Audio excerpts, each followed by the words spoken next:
Welcome to the NCAA Baseball Regionals, presented by Capital One. UFCU Disch Falk Field, the place to be. The regional final is here tonight. The number 6 national seed Texas Longhorns and UC Santa Barbara, the SEC, versus the Big West. The Horns a win away from the Super Regional round. First meeting between these two here in our Austin Regional. Santa Barbara has battled its way back after an early loss to Tarleton State. So glad you could join us. Keith Moreland, Roy Philpott here at our broadcast position, and tonight the atmosphere should be off the charts. Well, it will be off the charts. This place expects each and every year to be in regional finals. They've got that there, and how they've gotten there has been really unique. Usually you'd think of Texas at pitching and defense. This team has been pounding the baseball. Yeah, they have hit the long ball and then some this weekend, outscoring opponents 35-3. You start at the top of the order with Aiden Robbins. 3 home runs this weekend. Carson Tenney's got one, and then APJ, Anthony Pack Jr., with 4 homers. The freshman left fielder in just 2 games. UT has been on fire. And you take a look at the damage done against Holy Cross and Tarleton State. Well, when you walk people and home runs, that's not a good combination. That's how you give up 35 runs in the first 2 ball games. And to go with that, we haven't even mentioned the fact that their starting pitching has been outstanding for the Longhorns. Pitching has been electric. And what's at stake tonight for Santa Barbara? A win forces a winner-take-all Game 7 tomorrow. Gaucho's going to have to beat UT twice. For the Horns, a victory away from the Super Regional round, which would be next week back here in Austin. First pitch here at the Dish, headed your way next.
Just about set, ready to go. The regional final, the Austin Regional, and the Texas Longhorns here at Disch Falk Field, nearly unbeatable this season, a 31-4 record, Keith. Well, it's in the top 10 in the nation in that department. It's always been a really difficult place for opponents to come and to play. You just look at it, the dimensions are big, but the ballpark's playing small right now with this breeze. Not as much breeze, though, as we start this one, as we've had the rest of the weekend. Those top three guys, well, we just talked about it. They have combined to hit 8 balls out of the ballpark. Robbins, Tenney, and Pack. And then Timo Becerra hasn't been too shabby along with the rest of his teammates. And Texas has been designated as the visiting team here in its home ballpark in this regional final. That means the Horns up to bat first, which is an awfully tall challenge for tonight's starter for Santa Barbara, Kellen Montgomery. Well, Montgomery has been a good one all season long. He has been that guy, that third guy in the rotation. You're amazing. You get to the 4th game of the weekend and you've got a guy that's got these kind of numbers. He's a four-pitch mix guy. He will use all of them. He's got to throw strike one. If he throws strike one, he can get to his arsenal of pitches. Sun splashing down, 93 degrees at first pitch, and Montgomery set to deliver to Aiden Robbins. Underway at the dish, and strike one called. Robbins 4 for 9 this weekend with 3 homers. The junior from Lardley, Pennsylvania. And the starter once again in right field. Montgomery began his career at Long Beach State. He's a local product, though, from Santa Barbara. Decided to come back home to finish his collegiate career. I think we see that quite often now in various sports in college where you roll the dice, you take a chance further away from home. You get tired of it, maybe a bigger NIL deal awaits you back near and closer to your hometown. Excuse me, swing makes it a ball and 2 strikes. I'm not going to take anything away from Long Beach, but it's not Santa Barbara. And Montgomery at 85, up and away. Well, Texas so good at plate awareness, taking pitches. Jim Schlossnagle known for that going back to his time at TCU, then at A&M, now here in Austin, and the punch out to start. So Robbins caught looking. And Keith, you think about it, trying to work your way through the top 3 of this order to start, awfully difficult, and a good beginning for Montgomery. Well, he's got a 4-pitch mix. Again, he'll throw the slow curveball. We saw the slider during the at-bat, and also the fastball. So he will use all 4 of his pitches. He's not afraid to use it. You know, he's got a lot of experience under his belt. Robbins retired. Carson Tenney, the catcher. At 93, a little chin music. And Tenney took 194 off his helmet in yesterday's ball game. I felt like that kind of got him engaged from the jump because he slammed the bat down. He's sort of engaged. He's hitting over 800 in this regional. It means about 5 out of 6. Homer and 2 doubles. Likes to slug, does Carson. But no, you were right. He was hitting the helmet there. Slammed the bat down, had some words. Sharply to third. Esker up with it. And offline with the throw, but the tag was applied. Tenney dived towards first. All that for out number 2. Oh, really nice job. Come off the bag. When you see that, as Esker going to his left, has to come up, throw is offline. You can see him. Nice play here. That ball was hit crisply. Little sidearm throw that slides on him, but nice job to a left-handed first baseman. Come up, tag, make the catch, make the tag, and hope Tenney's okay. I mean, that's a big man to try to be an acrobat. A little razzle-dazzle there. Great play as well, Kosciuszko. We had that home run earlier today, making his 2nd start over at first base in this Austin Regional. You can see that sun beating down. It's 93 outside, but closer to 103 on the turf. Especially from behind the mound all the way to the outfield. Turf is just, the heat rises. When you're down there, you can see it coming up off of the turf. There's some law of thermodynamics that suggests that heat rises like that, and so it'll impact this game. Pack out in front.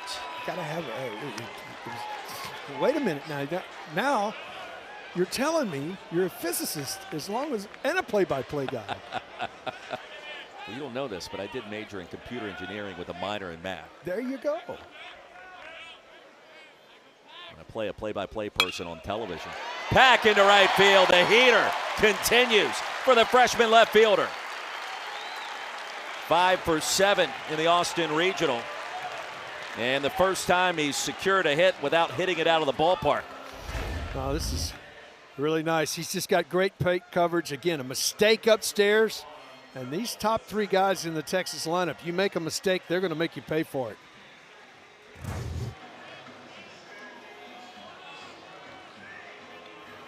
Pack at first. Inning continues for Temo Becerra. Senior from Cali. You like the impact he's made this weekend, even if the numbers don't necessarily blow you away like Robbins or Pack. Well, he's got 6 home runs, but he has been that constant that move into this lineup. 65 hits.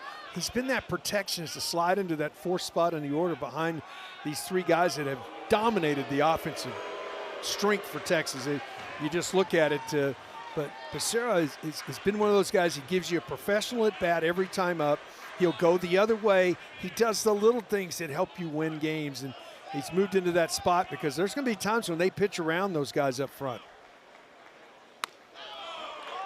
Pack with good speed at first. 20 stolen bases this season for the freshman. Was such a great story. SEC Freshman of the Year, one of the biggest impact players for any first-year man. Good size lead as Montgomery serves this one to Becerra, who flies out to Carliner in right. 2-out single stranded at first. Santa Barbara, the Gauchos coming up to hit.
He's gotten bigger and stronger. It was pretty clear that he had a chance to be an elite starting pitcher.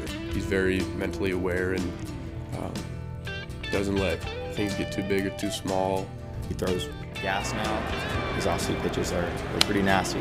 He now has the physical abilities to match his elite mental game. He's the only one like him in the world. Question now is Ruger Riojas 100%? The senior from Wimberley, Texas, a transfer from UTSA, Keith. Well, he's been that guy at times up to 95. He's got an explosive fastball. He's got to be able to land his breaking ball. The one thing about Ruger that you know, he's going to have fun when he's out there. He's going to show you his emotion. He's got to be able to land his breaking ball, but he's a guy that can give you some depth. He's got that flair for the dramatic a little bit. You'll know his emotions. He will. That type of guy, you can see, got that flow going right there, and he wants to be involved in this thing. He would love to be that guy that'd be that extra little cog in the wheel for Texas. Keith, is it fair to suggest early part of the season Riojas was the ace of this staff? He's throwing harder than ever before. Little shoulder soreness as a result of that, and so not 100% lately, but had a good bullpen session earlier last week. A little bit of extra rest after what went down in the SEC tournament for the Horns, who finished in second place in the SEC, but one and done in Hoover. And Let's see what he's made of tonight.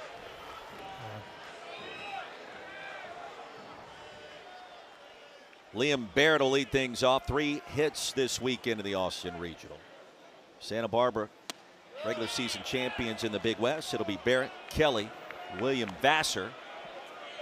As you take a look at the Gauchos batting order, but Cole Kosciuszko has been the one that has caught fire. 5 of 8 with a long ball. Came in as a pinch hitter and promptly delivered 4 hits earlier today. It's called a ball. It's interesting. You sort of got to get to know the strike zone. Jeff Head calling balls and strikes today. Veteran umpiring crew had a good weekend. They've rotated around. 3 straight out of the zone for Riojas.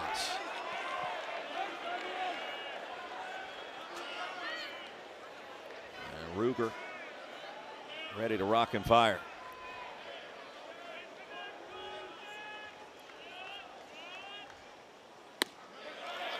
Outer edge at 95. I think you take another pitch here. He was taken all the way there. Your job at the top of the order is to set the table, especially with the guy that's on deck, Kelly, who's really swung the bat well. Been outstanding in center field this weekend. To first, hit sharply. Larson down to one knee, and there's one away. He had a good hack at it. And if you're going to swing, you want to make sure you hit it hard. He did that. You can't guide where it goes, but let the barrel go. Hit it crisply, and Larson makes a nice play. Talked about Rowan Kelly. He's hit 2 homers this weekend. Batting second again for head coach Andrew Checketts. Gauchos eliminating Tarleton State 9-5. Game concluding about 2 hours ago now. That's the other thing Ruger will do. You saw the arm slot change. He will drop down with his fastball and his breaking ball. He's over the top 95% of the time, but then there will be an arm slot change 5-7 times a game. Staple of Max Weiner, pitching coordinator for the Horns. Seen Volantis do that a little bit. Dylan Volantis, who went on the mound last night. And Jim Schlossnagle was talking about that with us 2 days ago in his office. There's a look at Max Weiner.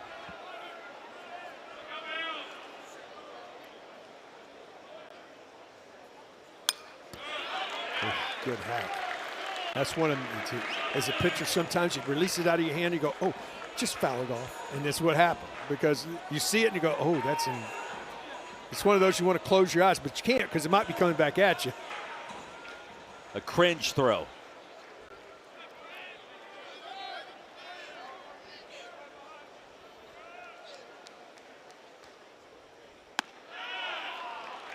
Ball 3.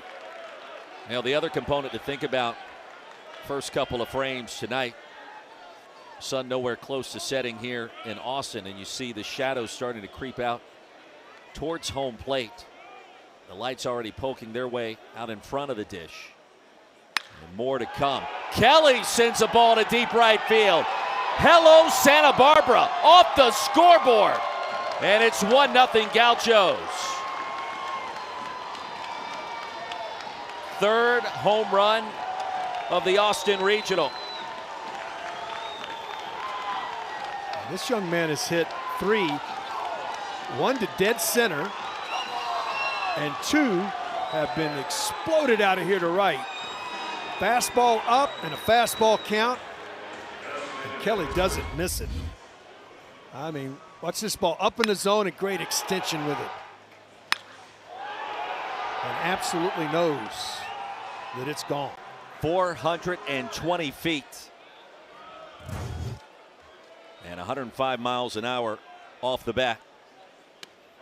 My next question for you was going to be, how important is it for the Gauchos to get off to a decent start tonight? Oh, I don't think there's a question. They got to, they got through the top of Texas's batting lineup in the top of the first, with Texas being the visitor, and now they got on the board and are going to play with a lead. It just relaxes everybody when you look up and say, hey, we got the lead. Vassar, a senior from Fort Collins, Colorado, transferred in to Santa Barbara from Memphis. Spent a year there and some time at Navarro College, Monterey Peninsula Community College as well. First team all Big West performer. Seems at a mile high in the air. About a step behind second base. And Rodriguez records the second out.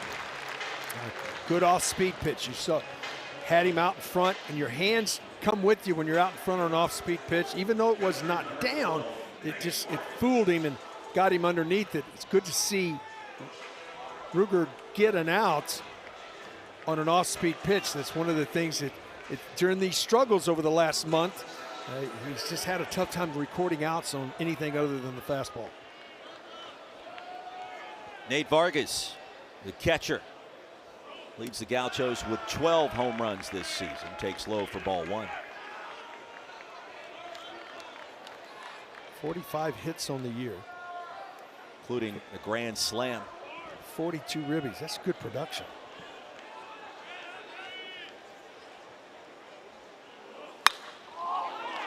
Popped him up as well.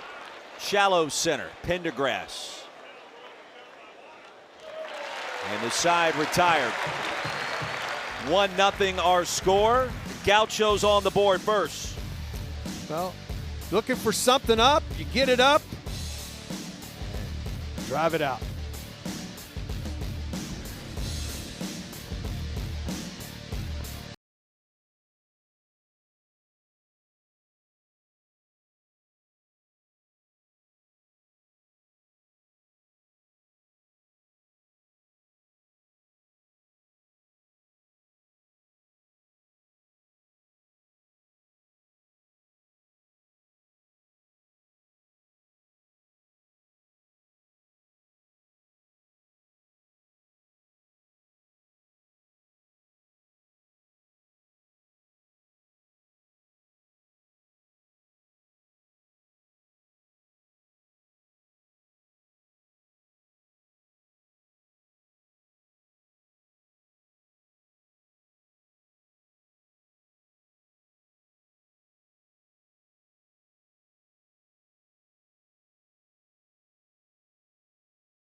Sun blazing down here in the Austin Regional. Our regional final tonight at Dish Falk Field. Keith Moreland, Roy Philpott, 1-0. One inning in the books. Santa Barbara leading the number 6 national seed Texas Longhorns. Fans trying to stay cool and with good reason. 93 degrees, a little warmer the closer you get to the playing surface here in Austin. Horns back up to bat. Rodriguez, Mendoza, and Larson. And this one sent perfectly down the third baseline, trickles into left field, and Rodriguez with a big turn at first retreats back to the bag, and a good start for the Horns, trailing for the first time this weekend. Off at the end of the bat here, just fastball running away, and you just got enough of it, and you're playing the shift with the left-handed hitter. It's a really nice job to hold this to a single instead of a leadoff double, because it's Rodriguez runs well. So getting that stop. Keith, that's his 6th hit now in 2+ games. 9th time he's reached base. He's starting to get healthy, starting to feel better. Could be very impactful for a postseason run. Off speed to Mendoza, and it's 0-1. Ethan with 3 hits this weekend, including a homer. 9 on the season, hitting .266.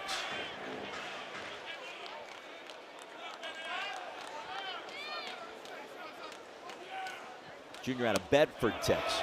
Squared to bunt. We'll say pulled it back for ball 1.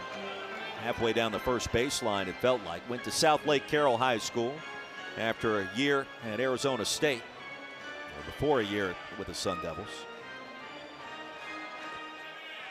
Helped lead the Dragons to the 6A championship in 2022.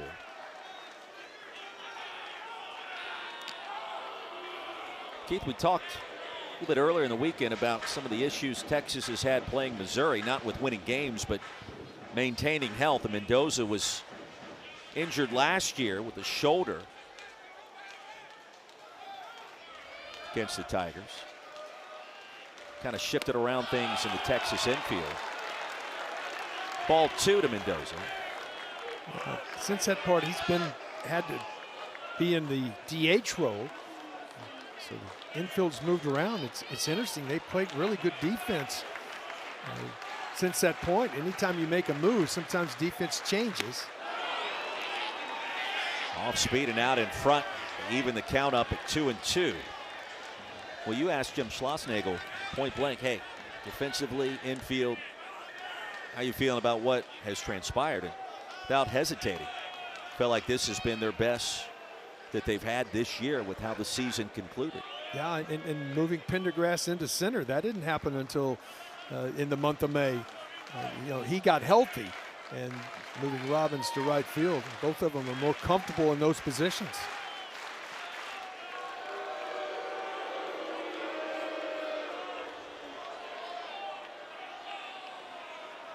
Turning point for Santa Barbara this weekend. Jackson Flora getting to start yesterday, an elimination game against Holy Cross. He was absolutely lights out. Tap back to the mound. Montgomery collects and delivers for the first out. That will advance Rodriguez into scoring position. Well, it works like a sacrifice. He got the job done right there. Even though that wasn't what Mendoza was trying to do, the little check swing gets the runner into scoring position. Texas has been very efficient all season long at stealing third base. Rodriguez with 13 stolen bags this season. Not 100%, but in terms of speed, he is just fine, thank you. Breaking ball on the outer edge. Ashton Larson. Solid over at first base. And with 4 hits, Keithy scored 4 times this weekend, too. Popped him up on the left side. Nunez will give way to his left fielder, Barrett. 2 away. This defense for the Gauchos has impressed me. They're in the right spots. They communicate with each other, like you said right there. Gives way. That's communication. There's a lot of people here. You got to be vocal and tell everybody, hey, I've got it. I've got control of it. They've done a really nice job. You can tell they're well schooled in the art of playing defense. I mentioned that start by Jackson Flora could be the first pitcher off the board this summer in the draft. It's a start that UCSB desperately needed. They got it. He went about 8 innings. He was good. And you can understand why the scouts love his stuff. It was straight filth. Casey Borba's moved down a spot in Jim Schlossnagle's batting order today. About the only bat that has cooled down a little bit since the postseason arrived. He's 1 for 11.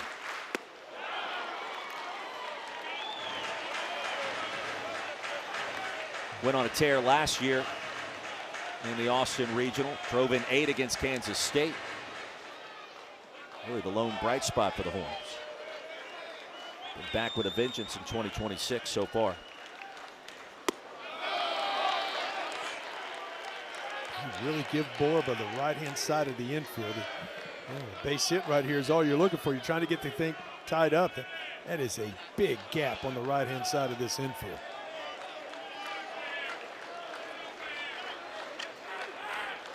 Borba 274.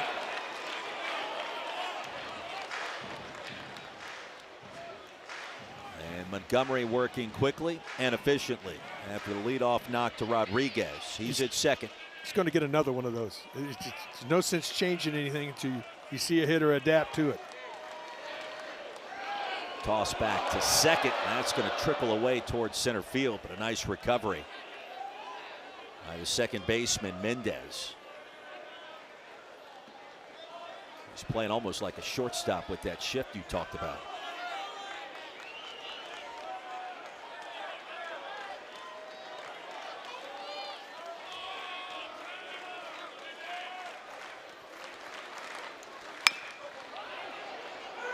Slow roller over to third. And Montgomery escapes. Esker up to the challenge. 1-0 UCSB. Home half of the second coming up.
On this regional final Sunday, we take a look at some of the headlines dominating topics of conversation on social media. 10 SEC teams have already reached the regional final, most by any league in NCAA tournament history. Little Rock, Milwaukee, stolen some headlines along with the Red Storm, St. John's out of the Big East. And Landon Harrison, how about this tonight? After being ejected, the Big 12 Player of the Year for tossing his bat in a win against Nebraska. Going to miss the Sun Devils' next matchup. Yeah, they play Ole Miss tonight, and boy, take a player out of the lineup like that guy, it's going to hurt. Back here in Austin, Keith Moreland, Roy Philpott. Bottom of the second, Santa Barbara back up to bat with a 1-0 lead. And then Mendez will lead things off. 5, 6, and 7 for the Gauchos.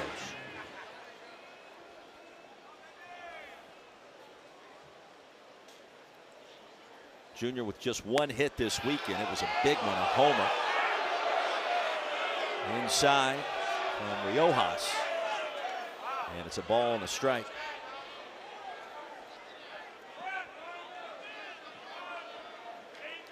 Tarleton State and Holy Cross, the two teams that have been eliminated here in Austin. Mendez through the left side for a knock. Leadoff man aboard for Santa Barbara. And the second hit of the game for the Gauchos. Does a nice job. The 1-0 pitch just missed, so he's 2-0. He's going to look for the heater. Gets it. Gets it by diving Rodriguez into left field for a leadoff single. 106 miles an hour off the bat. Let's see how aggressive Gauchos want to be. Mendez with 3 stolen bases this year, as Xavier Esker fouls it away.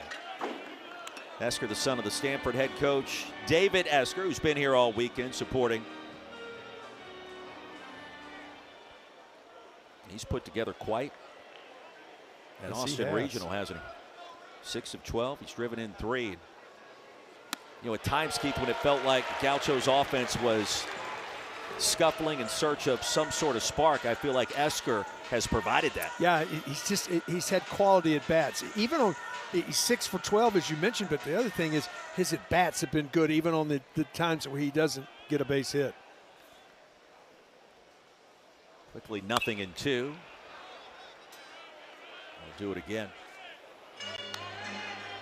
Winner of this Austin Regional matches up with the winner of the Eugene Regional.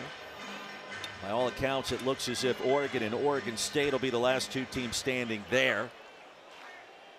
And if Texas were to win, it would host the Super Regional next weekend.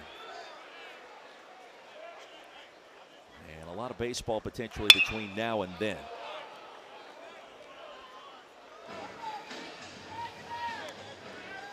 Yeah, 27 outs.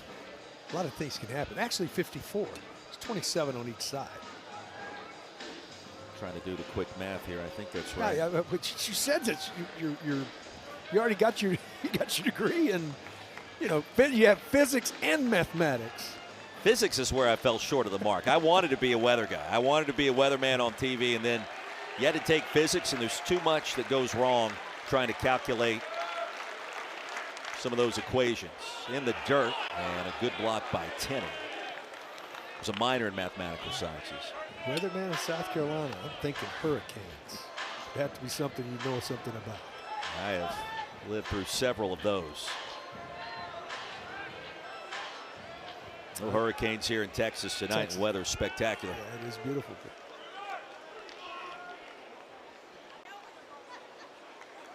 Esker out in front and the strikeout for Riojas. This is the best breaking ball we've seen from Riojas. It just gets really good depth to it. You saw the depth, the change of speeds, and boy, that depth, that's a foot and a half. And it's just really hard to make contact with that, and the change of speeds that go with it. Be careful here. Kosciuszko, 5 for 8 with a home run, nearly hit another one earlier today. At 96 hard of the plate. Senior out of Castro Valley, California. Fun player to watch, even though he didn't start early in this Austin Regional.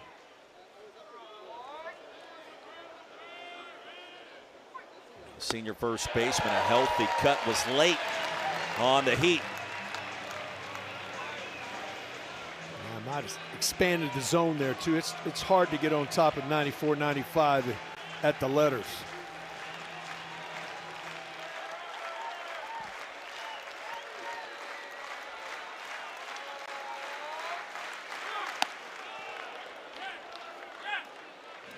Speaking of that Eugene Regional, Oregon State leading Wazoo 8-0.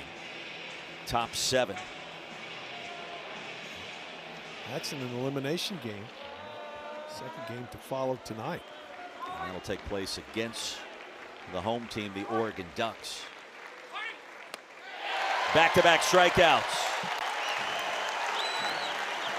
And Riojas starting to heat up a little bit. This is the firmer of the two breaking balls, but really good spot. Back foot, left-handed hitter. They start chasing it, can't catch up to it. That's the one that's got a little more velocity to it. Both those breaking balls outstanding. And that's when Riojas is really good, he's got great command of his breaking ball.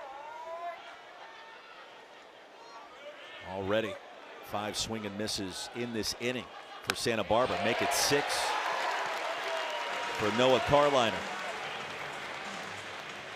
Now, Carliner and Kosciuszko went back-to-back against Tarleton State in that elimination game. 9-5 win for the Gauchos. It was 9-3 in the 9th inning before Tarleton State scored a couple. Runner goes, throw comes in late, and off the base slid Mendez, and a run down between second and third. Did he get him with a tag? We'll call him out. Running out of the base path that time. The run down between second and third to end the threat. Well, that's one way to do it. 1-0 our score. Jim Schlossnagle in his second year here in Austin, set to join us coming up.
Back here in the Austin Regional, and moments ago the rundown ending the scoring threat for Santa Barbara. And between second and third, Mendez finally ruled out after the leadoff knock. Keith Moreland, Roy Philpott, head coach for the Longhorns. Jim Schlossnagle joins us now.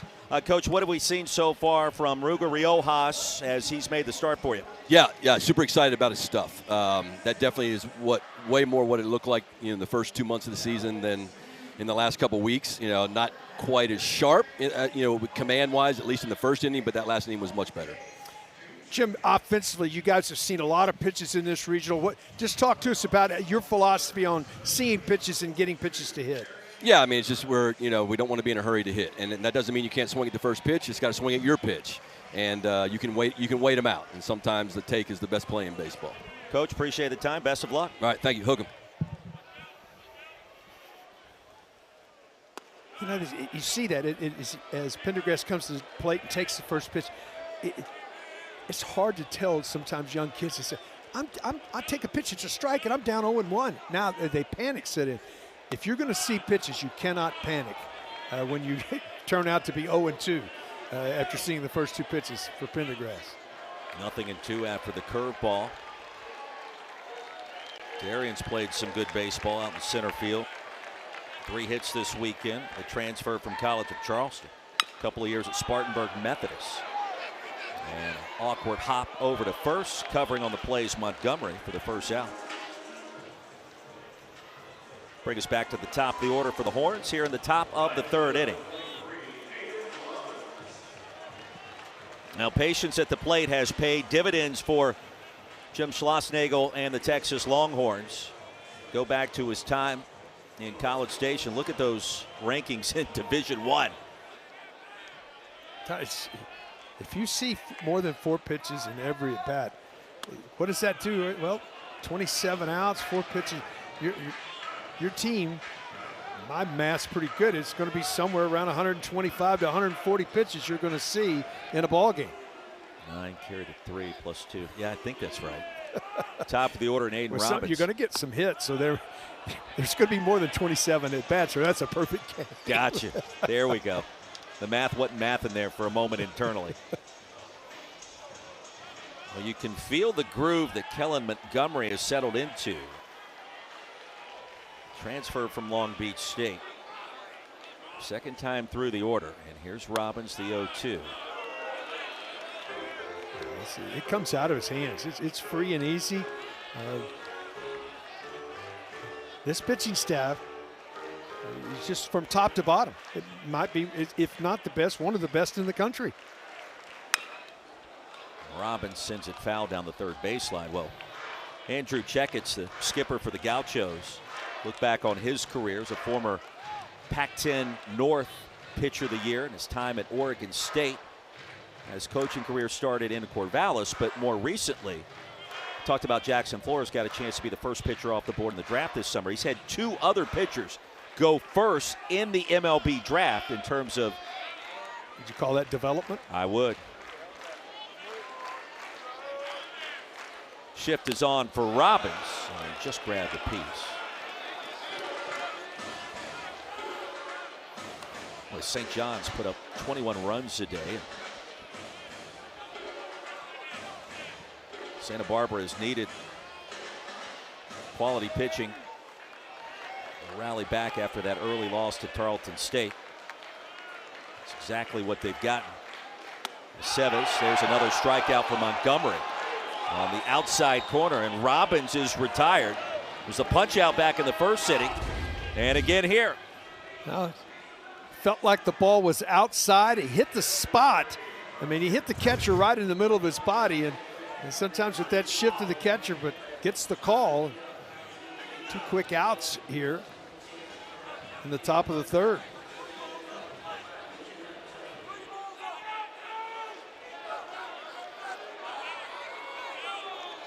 Carson Tenney.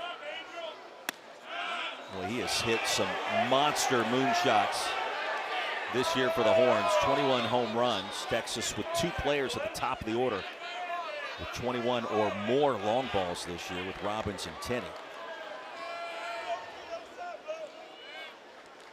One traveled 426 yesterday in the second inning against Tarleton State. Over the batter's eye. Right over the top.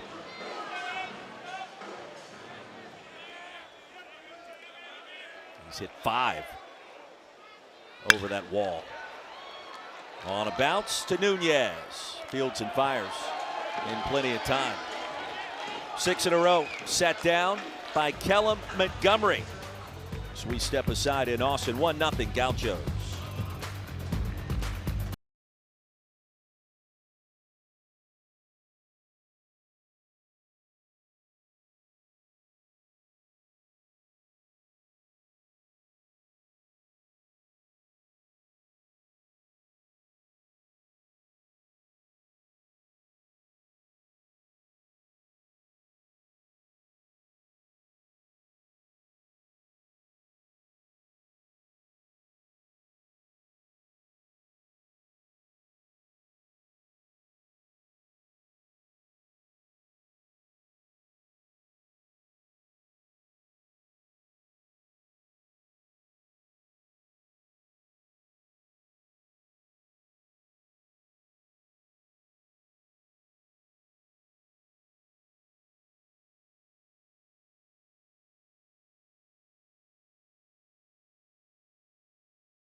So after the 11-5 loss to Tarleton State, here comes Jackson Flora, the ace for the Gauchos. 7 2/3, gave up just the 2 hits and 1 home run. Then Nathan Aceves earlier today, 6 strong innings, just the 5 hits and 1 earned run. Gauchos are kind of back in their rhythm. And by the way, Jackson Flora, a little bit of an artist when it comes to making the lunchtime sandwich. We saw him down in the dugout today before talking with him mid-game. He's taking the Sun Chips, he's putting them on the hoagie. He likes the crunch with the sandwich as opposed to separating the chip from the bread itself. And he said he liked them each individual in the same spot. So hey, you want to be a first rounder? You want to be the ace for the best team in the Big West? Well, maybe some Sun Chips on the sandwich will give you an assist. Could be maybe in the future a sponsorship. I'm still waiting for some of my sponsorships. It hasn't happened. Great work by our camera crew. And we asked Jackson about it. He was like, yeah, the crunch. And he's really not that picky when it comes to the different kinds of Sun Chips. Maybe the spicy ones he didn't appreciate in a moment like that, but for the most part, versatile with the selection. Yeah, nice cutter right there. Riojas able to use that cutter, makes it look like a fastball, cuts off of the barrel. Fun pitcher to watch. He's entertaining. He lets you know his emotions. Carliner batting 8th today for Andrew Checketts. Takes low for ball 2. Well, it was Carliner up to bat. A rundown with Mendez between second and third. Did Mendez get a stolen base on that? Is he already safe at second and then gets in a rundown between second and third? It's just interesting. Always looking at little scoring things. Breaking ball peeled down to first. I'll say he was able to check the swing. That was Augustus Griffin, the first base umpire. Jeff Head behind home plate again. And now a full count. Well, this is about as cool as we've seen Texas's offense in 2.5 weeks with this start. They're trailing 1-0. And there's a strikeout. Carliner caught looking. And now Riojas has retired the last 3 via the strikeout. Yeah, when you throw enough breaking balls for strikes, you get hitters to thinking maybe he's going to go to a breaking ball, and then he just dots the eye with the heater. Got the answer for your question, Keith. Okay. He was not awarded a stolen base because he never touched second, apparently. Okay. So he's out regardless. And I think that was the signal from Brandon Meissen, the second base umpire. It was a really awkward rundown. This one bunted foul by Nunez. Corey Nunez 3 of 13 this weekend in Austin, and has moved down 3 spots in Coach Checkett's batting order today. But he's been that constant at shortstop, making all the plays. Their infield has played well. Yes, it has.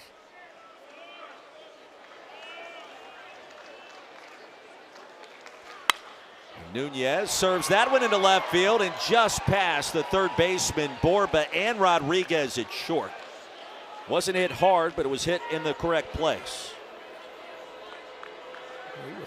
Seemed like he was fooled on the breaking ball, but just almost like he tried to stop the bat, and it just followed through and caught it on the barrel. And with Borba up close, anticipating maybe the drag bunt, no chance to get to it. Back to the top of the order, second time through, and it begins with Liam Barrett.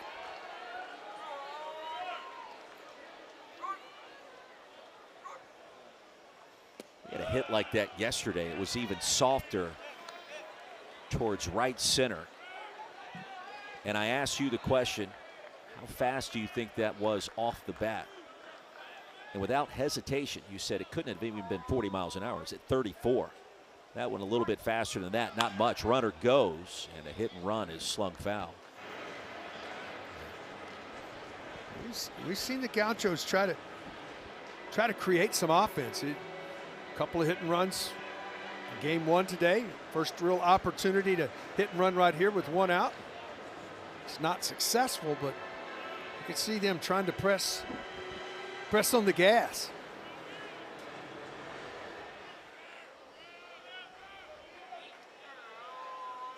Barrett, just a sophomore, the left fielder. Honorable mention All Big West this year. Pops it up a mile high into foul territory. Borba.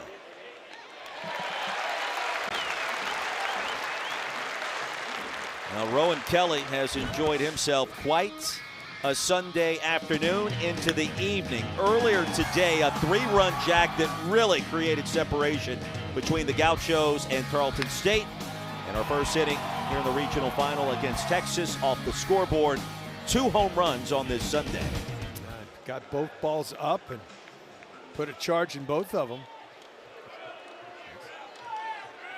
He's doubled his output in home runs in this regional tournament.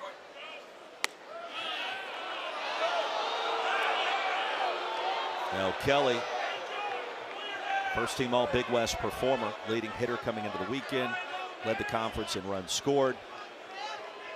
Talked with us this week and he said, you know, we had to work on some things after being eliminated in the Big West tournament. They went 1-2 after winning the regular season. It was a very dull finish and unexpected. And both he and his head coach, Andrew Checketts, talked about the details, I's that needed to be dotted, T's that should be crossed, and playing balanced baseball. He said this past week has been very intentful. Didn't have the start that they wanted in that loss to open against Tarleton State. We were all thinking Dylan Volantis, Jackson Flores, Saturday night, let's see. Didn't work out that way. Very rarely does it work out that way, by the way. Tarleton State Texans had something to say about that.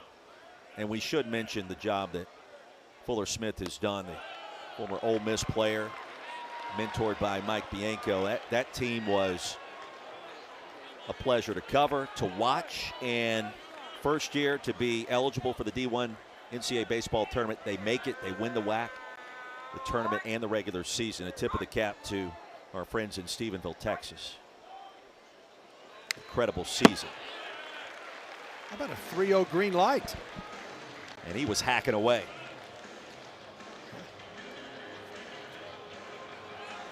That's thinking a little bit outside the box. You don't see that very often. Is that a card you have to play? And it was a breaking ball. You've seen what Texas has done offensively this weekend. Andrew Checketts, he's not going to shy away from anything unorthodox tonight, perhaps. And he's, you know, Kelly's been his most productive offensive player. Said, hey, I'll give you a shot right here. But Texas on the other side, how about their we're not going to throw you a cookie. They went to a breaking ball. Runners at first and second on the free pass issued by Riojas. And that'll be his first walk of the game. Nunez at second, Kelly at first. Two good athletes on the base paths. William Vassar, runner in scoring position. Breaking ball stays high. Jim Schlossnagle told us he liked how Ruger was throwing in that second inning compared to the first. Let's see what happens here. Vassar 5 for 12, and now 2 straight that missed the mark. A dangerous pitch here. You got to hit it. He's going to be gearing up for something at the belt. You got to make a good pitch.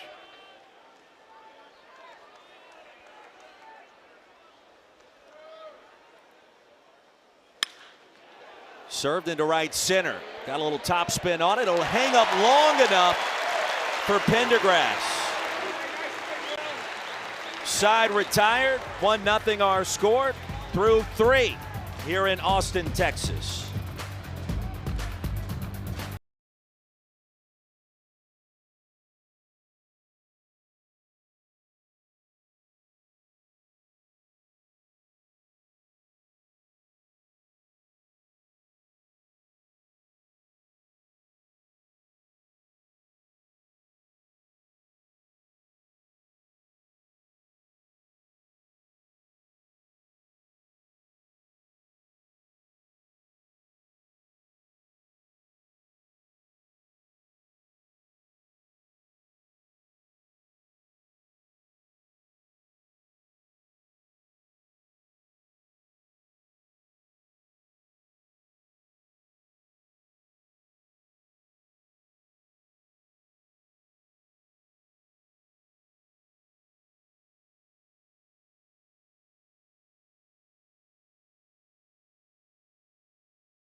Anthony Pack Jr., SEC Freshman of the Year.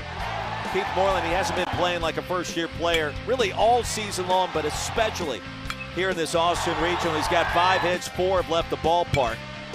He has been an absolute pleasure to watch, cover, and to see all of these home runs with the energy and enthusiasm. He will lead things off here. Well, he came on early. You could see he had a really good idea of the strike zone. He's been a sponge, absorbing Tulowitzki as much as he can. This is a guy that played high school ball without an outfield fence. So, and he's Freshman of the Year in the SEC. That just tells you a lot right there. Talked to him 3 days ago. He said that was his goal this season, to be SEC Freshman of the Year. Jim Schlossnagle announced it with a team, put the video on social media. He said it was kind of hard to believe, but a dream come true. Leading hitter for the Horns this season. Paced the squad in stolen bases. Maybe more impressive than anything, more walks than strikeouts. Think about that. Yeah, he's got a great idea. He thought that was ball 2, and Longhorn bench was active after that pitch as well, but it's 2-1.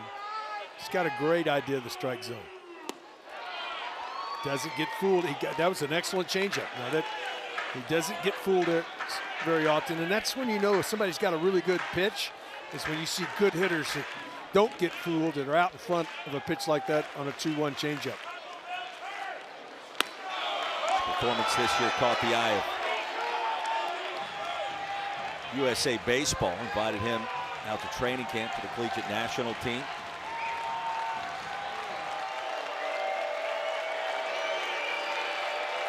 First 3-ball count for Montgomery, and Pack serves it foul. Well, he uses the whole ballpark. He's got power to both directions. In this tournament, he's gone deep 4 times in basically all 3 directions. There's 1 to left, 2 to left, and 2 to right. Payoff pitch again, inside edge, and Pack strikes out. Third strikeout for Montgomery. Montgomery does a great job. He's been away, been away. Now watch this 2-seamer. Starts it out, off of the plate in, tells it back to the inside corner and gets the call. That is really good command. Kellen Montgomery, a senior, for a couple of seasons at Long Beach State. He is dealing.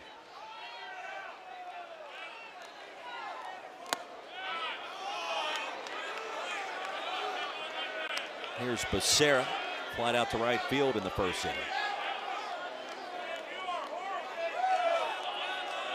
Transferred from Stanford, 4 years there. His first season in Austin this campaign. Squares to bunt, back to Montgomery. Deadens it, and the throw's in plenty of time.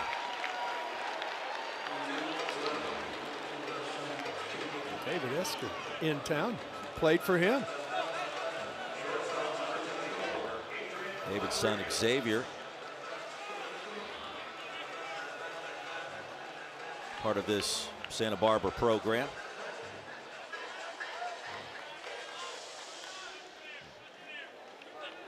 This is quite a pitching performance so far we're watching.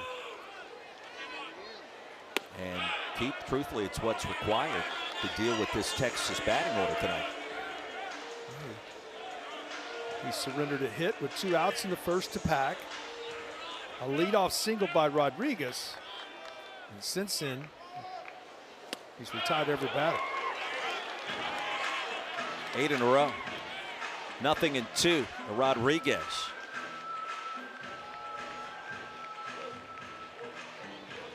Santa Barbara skipper Andrew Checketts will join us in the bottom of the 4th inning. Has to be pleased with this start by this team. And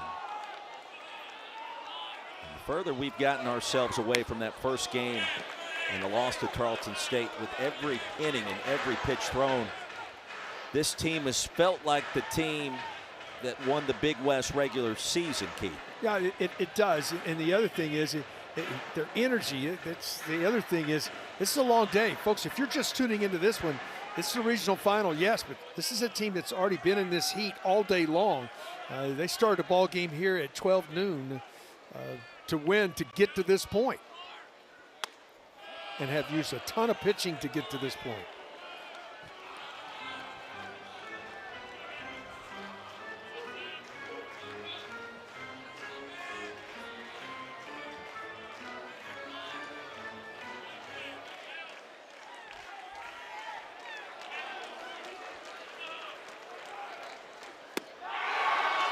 Strikeout number 4. 9 in a row retired by Kellen Montgomery. 1-0. Santa Barbara leading here in the Austin Regional in this regional final against Texas. Andrew Checketts. Check in with him coming up.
Back here at Dish Falk Field, Kellen Montgomery quickly becoming the story. 4 innings yielding just 2 hits. The Gauchos a 1-0 lead over the number 6 national seed Texas Longhorns. 4 strikeouts for number 17, the transfer from Long Beach State. The skipper for Santa Barbara, Andrew Checketts, joins us now.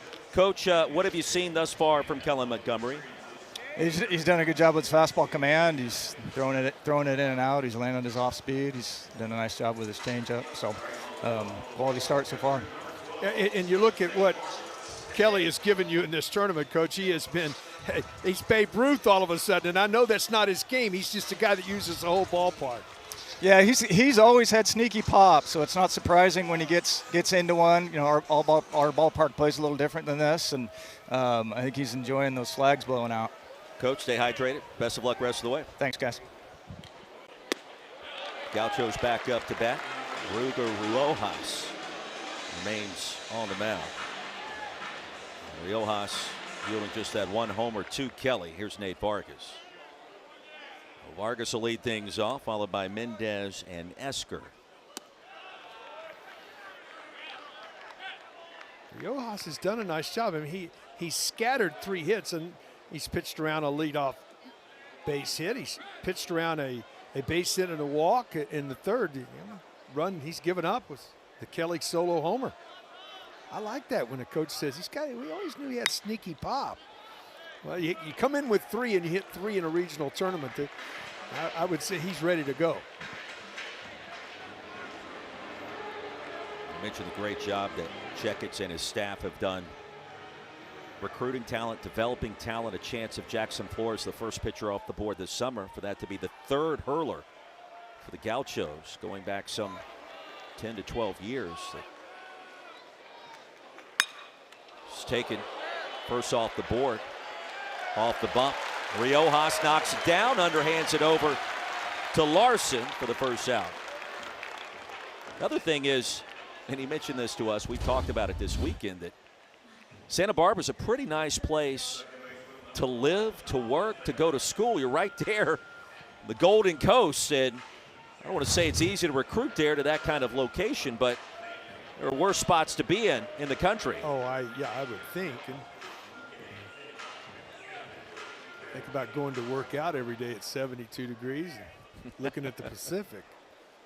Now, the flip side of that is they're certainly not used to this kind of heat that we've experienced this week. And 75 degrees right now in Santa Barbara compared to a roasting 90 plus here in Austin. It's a dry heat today, though, Keith. Okay. That's what they like to say. It's really not that dry. We had a little rain shower push through last night. It was unexpected. A little onslaught change right there. He'll do it some different times. It just stunts you as a hitter. He gets a lot of takes on it. You see that right there. Just took it. How many times have you seen Dylan Volantis do that this year? Did that just start? I would think probably early, maybe once or twice. I think he did it 4 times yesterday. It's usually under 10. But enough to keep you off balance when you see it. Oh, yeah, because it's just you're looking for one spot, especially with that tilt that he has, releasing it from 7 foot in the air. 95, it just missed on that outer edge.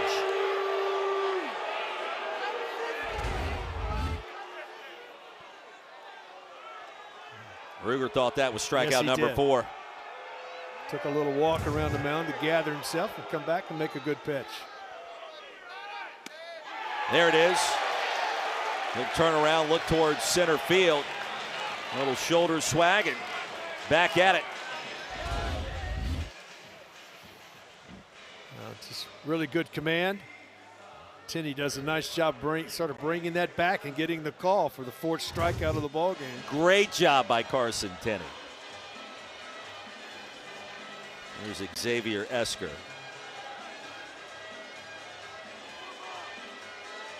Obviously, you want to ride Ruger Riojas as long as you can tonight. In your mind, who's the first out of the pen for the Horns when they get there? If it gets to the 5th inning and Texas is in this ball game, I think it will be Cozart. And if they have the lead after 5, I'm almost positive it'll be Cozart. He has been special. Been a bulldog, one of those guys that can give you a couple innings for a save. He started a lot this year, so he's been up this, 80, 75, 80, 90 pitches. So he's a guy that could take it and finish it.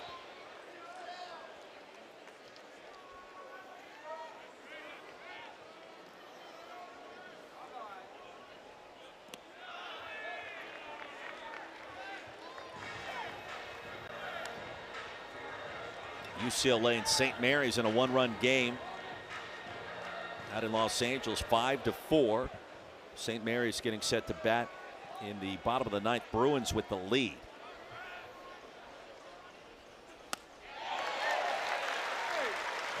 Tenth swing and miss for Santa Barbara against Riojas. Oh, nice cutter right there. 87, 88 miles an hour. It's a fastball. Basically, just cuts it a little bit, gets it off the barrel.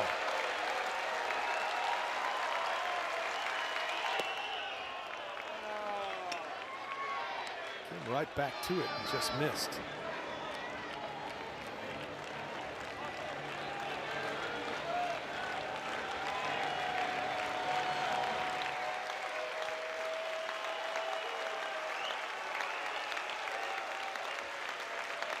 And the 3-2.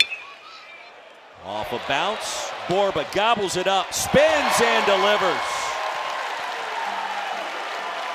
Side retired. Just an outstanding play to his left. It's reactionary. You see him hugging the line, but leans out, gets it. Strong throw for the out.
Welcome back to the NCAA College Baseball Regionals presented by Capital One on a beautiful Sunday night here in Austin, Texas. The Longhorns have steamrolled their way to this regional final and facing Santa Barbara.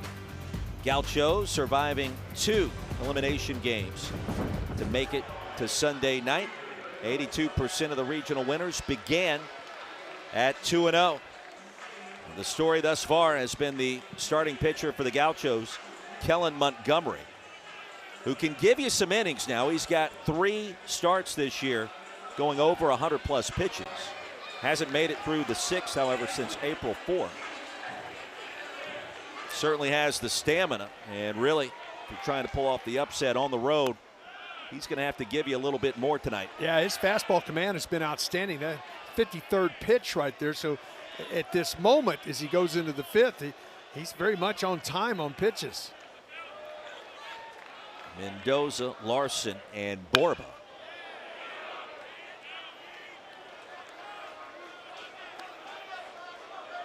Quickly 0-2.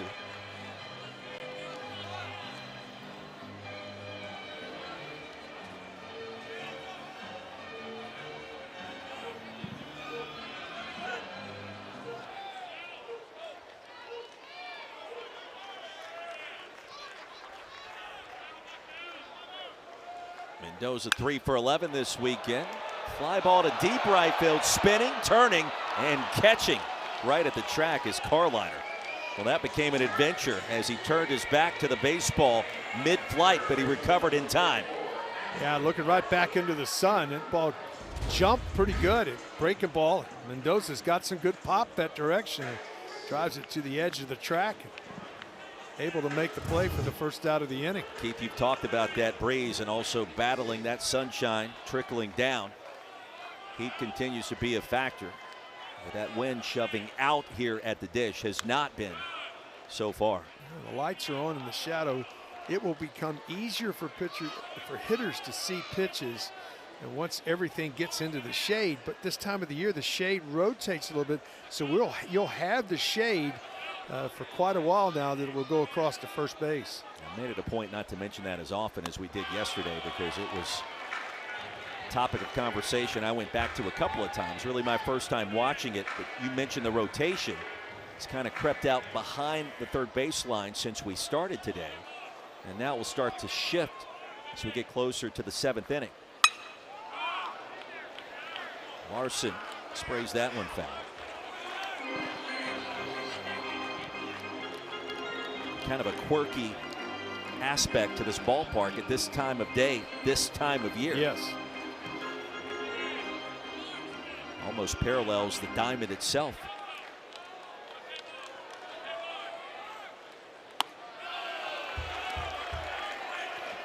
Hadn't been able to hit that changeup as much as he would like today. Now he has had really good fastball command. Changeup is a pitch he gets outs on a lot. 4 strikeouts for Montgomery. And Larson stays alive. Ashton Larson from Overland Park, Kansas, began his career at LSU. A couple of seasons there, second year here in Austin. Used the whole field up there to bat. Won a national championship.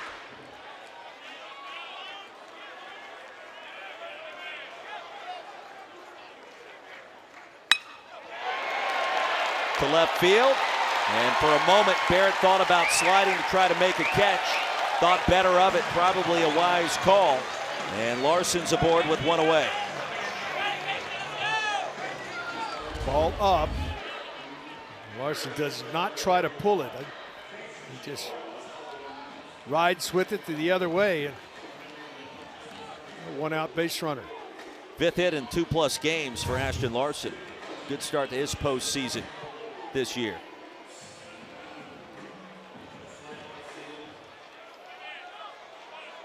Not great when it comes to overall speed, but does have 3 stolen bases this year. Here's Casey Borba. Keith, this may be the one bat that Jim Schlossnagle really wants to try to get going. It's been quiet, but 17 big flies. You're one mistake to him to trailing right here. He's got 17 on the season.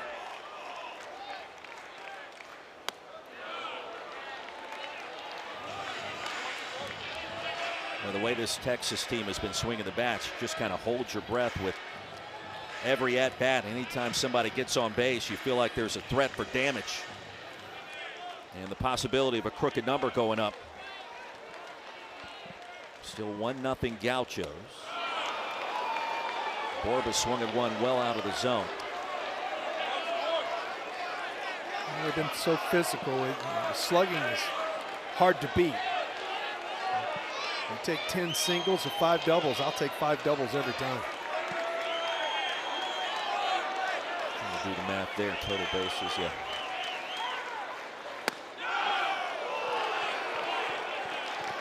He hit his spot. Didn't get the call, but that fastball, he wanted to show the fastball away and hit his spot. Just didn't get the call. He's going to go back to the slider here.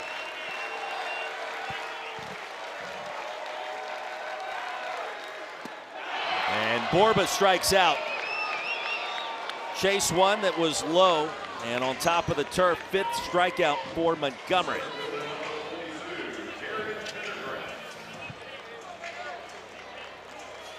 You would think that you would see Pendergrass as he's coming to the plate here. His part of his game is to bunt and do those kind of things.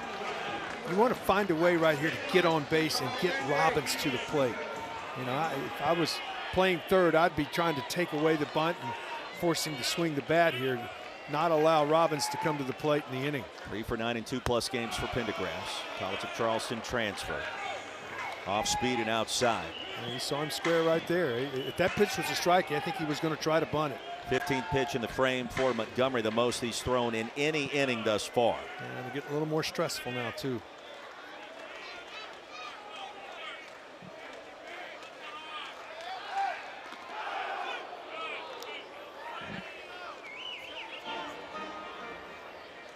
Gauchos out of the Big West, Texas, finished second in the SEC.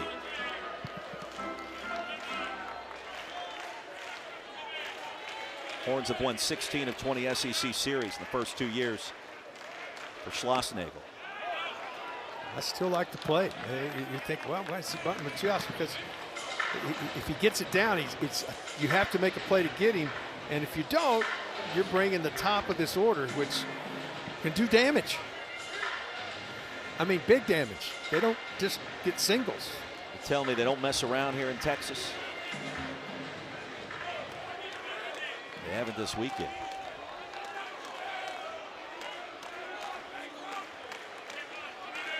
Top of this batting order has been lethal. Right back up the middle, a hop off the mound, and a step on the bag at second by Nunez, who had Pendergrass played perfectly. Bottom of the fifth coming up, 1-0 Gauchos here in Austin.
Welcome to Squeeze Play. All the highlights, all the big moments. You got a chance to have some big-time fireworks. 6 to 8 games on the screen at one time. You're going to be locked in for that. The season on the line. Hashtag Squeeze Play. Send us some tweets. Maybe we'll put you on the social wall. The storybook season will continue. Squeeze Play. Know it, live it, learn it, love it. Guys, gals been working very hard up in the Bristol studios, keeping track of everything that's happening around the country. And here in Austin, this score is certainly going to raise some eyebrows. Home half of the fifth, Gauchos coming back up to bat with a 1-0 lead. Keith Moreland, Roy Philpott. Also, an important update out in Los Angeles. What is happening to the Bruins, the #1 seed nationally? Tied up now with St. Mary's. Bottom of the 9th inning. And St. Mary's still batting with 2 on, including a runner in scoring position. First and second. And a game that UCLA has to win to stay alive. And remember, this was the team that is the first team in the modern era as a #1 national seed to lose its regional opener. And it came against St. Mary's. 2 good back-to-back changes to start the at-bat. Riojas. Now we were all double taking when we first saw that score. Double take, triple take. Cole Kosciuszko, the hitter. 5 for 9, and now his second start in the Austin Regional.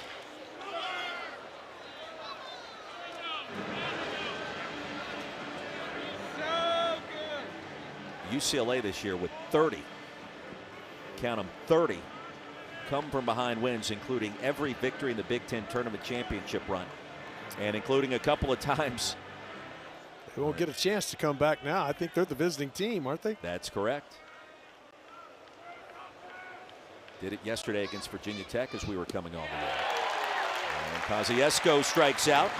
5th of the game for Riojas. Found that off-speed pitch, really good changeup. He threw 3 in that at bat. Each one of them just a hair slower than the other one. Got him out in front, came up with a strikeout. If you're just tuning in, the only scoring in this game coming way back in the 1st inning, a solo home run by Rowan Kelly, the 2-hitter for UC Santa Barbara. Noah Carliner batting 8th tonight for head coach Andrew Checketts. Foul tips it into the mid of Tenney.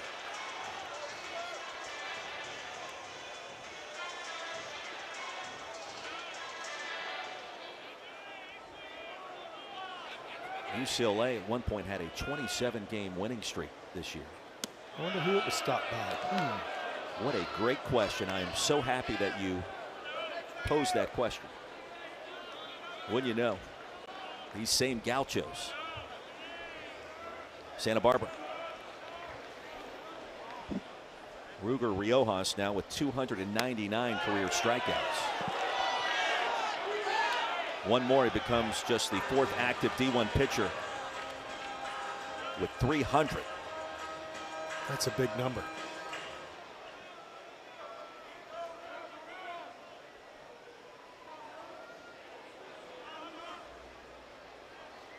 Carliner had the 416-foot home run earlier today against Tarleton State. Came in the 2nd inning.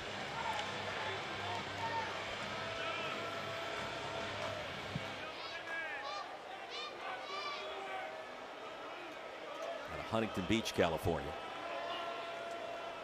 Began his career at New Mexico State, and there it is. Career strikeout number 300. 2 away in the 5th. That's a big number. Congratulations to Ruger. You have to stay healthy. You have to be effective. There's so many things go into getting a number like that. Record 300 outs via the strikeout. Just another day at the office.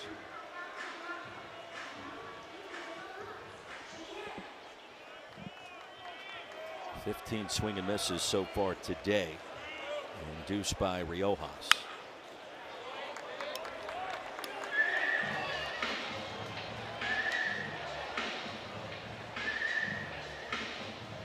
Nunez with one of the 3 Gaucho hits.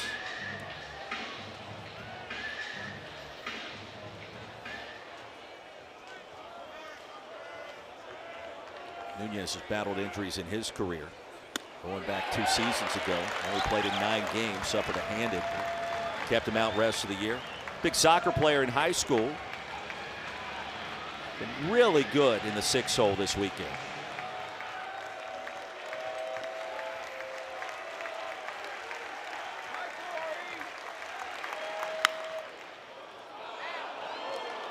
Just foul.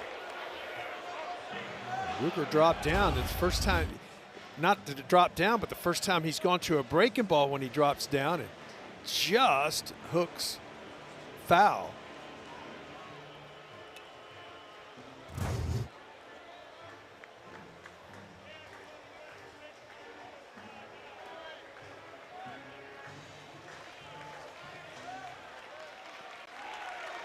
Pitchers duel in Austin.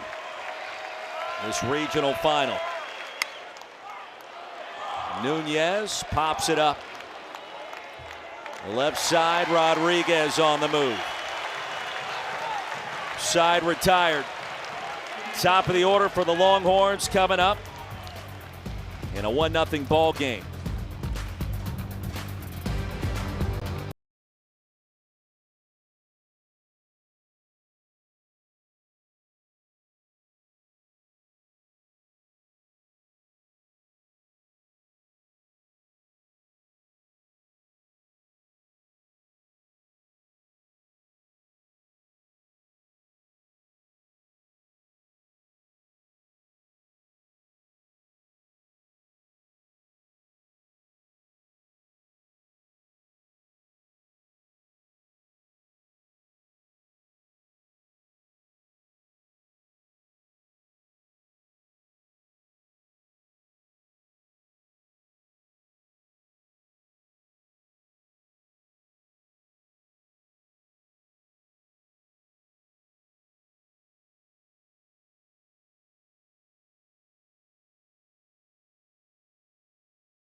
The NCAA Regionals coverage for all 16 sites continues tomorrow on ESPN Plus, the ESPN app. For more information, visit ncaa.com, the home for all NCAA championships. Keith Moreland, Roy Philpott, a cast of thousands on hand here in the Austin Regional, in front of nearly 8,000 strong at Disch Falk Field.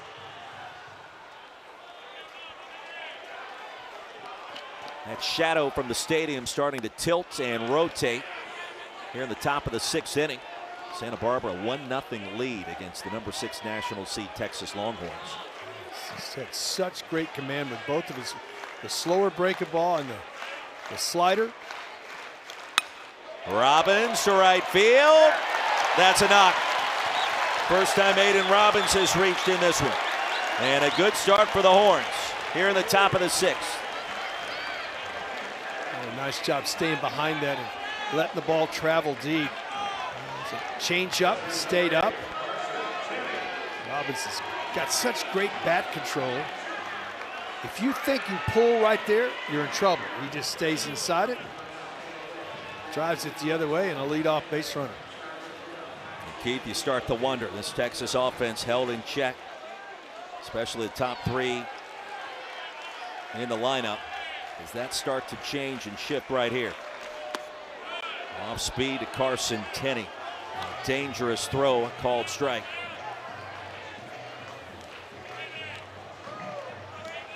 Tenney with 21 home runs this season.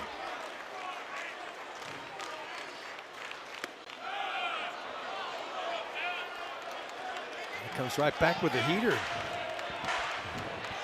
Got to give him credit. He's staying in the zone. He's forcing the hitters who are going to have to become aggressive. 5 strikeouts for Kellen Montgomery. Pitch number 75. Robbins is a threat to steal second. Pseudo pitch out. Avamid is on. He's got 12 stolen bags this year.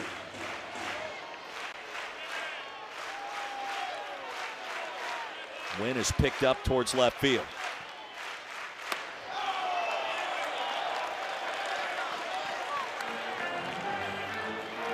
This is the point right here. 2-2. You want to make something happen. You don't want to go to 3-2.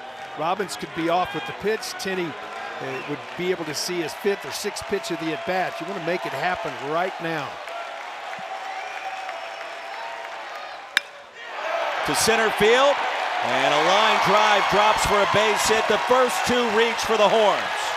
Back-to-back knocks by Robbins and Tenney. And here's where it starts to get interesting.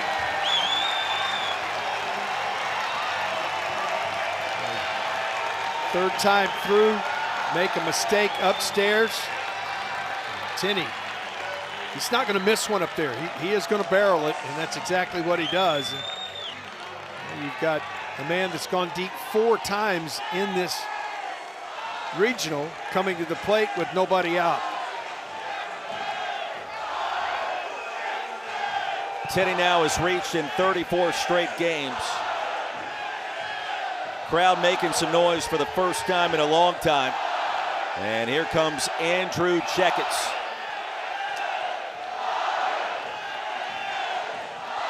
The bullpen is just now starting to toss for the Gauchos.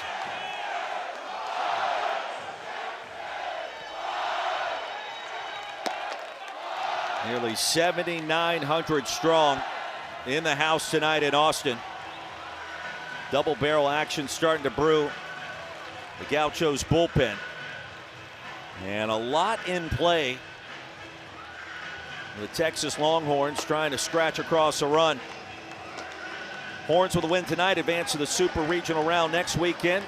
They would host here in Austin. Santa Barbara needs to win tonight and tomorrow in a winner-take-all Game 7. And buckle up. Maybe the hottest bat in America. 4 home runs in 2+ games. Don't call him a freshman.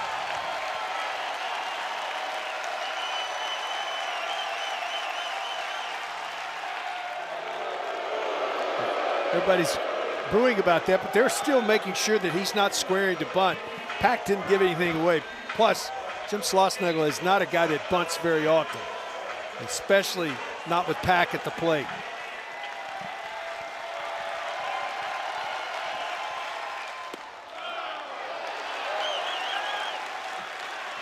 Outside, ball 1.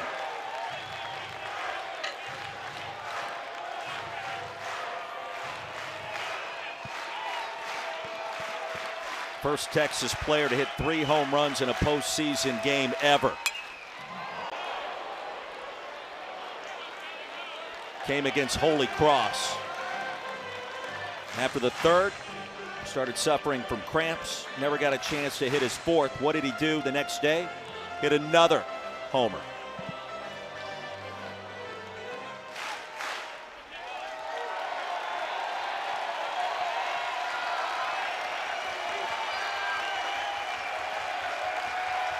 Shift is on.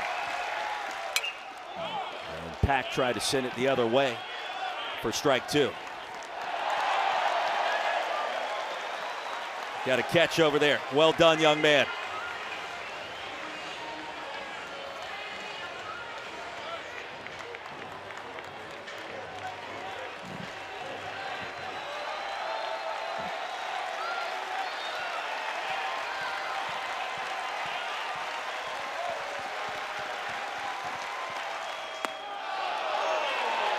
Upstairs, 2-2. Maybe getting that time when you're seeing him starting to tire a little bit. Didn't have a lot of snap on that breaking ball that time. You make a mistake up right here, it can really cost you. The SEC Freshman of the Year.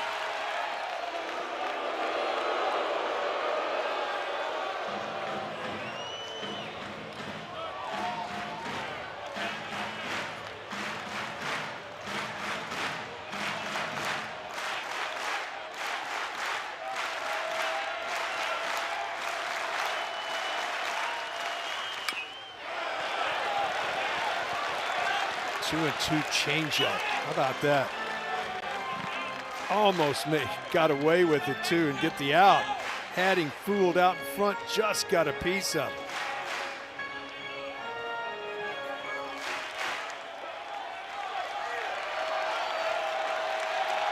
Pack's 1 for 2. Struck out in the 4th. Single in the 1st. Fly ball here to left field. Going back is Barrett at the track, will make the grab. Quick toss back towards the infield. And advancing to 3rd. And tagging up will be Robbins. Well, that's really intelligent base running. You know if that ball gets down, you're going to be able to score anyway. He goes back to tag up because the fielder is going away from 3rd base. That's a really good play to move up that 90 feet because now you can score without the benefit of a base hit. Really good base running right there. And Robbins did a tremendous job keeping his hand on the bag as the tag was being applied with force. Runners at the corners, the tying run 90 feet away. And here's Temo Becerra.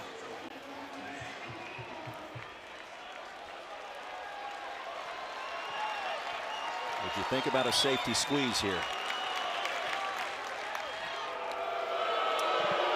Becerra, probably not. He does handle the bat. He could do that for you. But the one thing he does so well is he lets the ball get deep, especially in this scenario with this infield shaped and that gap on the right-hand side of the infield. We've already seen it in this regional where he has shot a ball to drive a run in the other way.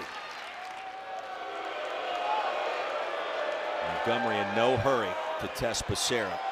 He was 2 for 9 in this Austin Regional in 2+ games. Horns put up 35 runs in their first 2 games in this Austin Regional, have yet to score tonight. Could that be on the verge of changing here?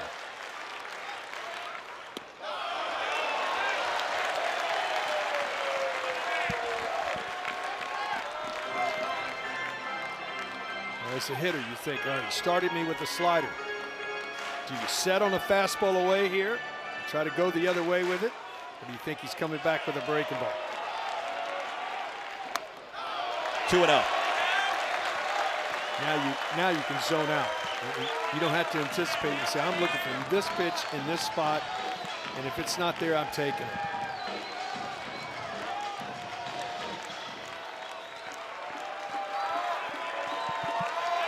Sarah, Stanford transfer, Stanford graduate. Montgomery steps off the rubber. Keith, he has not lost his composure out there. Still has that confident look about him, but you wonder about fatigue. It's a warm afternoon. And now at 85 or so pitches. Sarah sends it down the right field line, slicing foul. 2-1 breaking ball.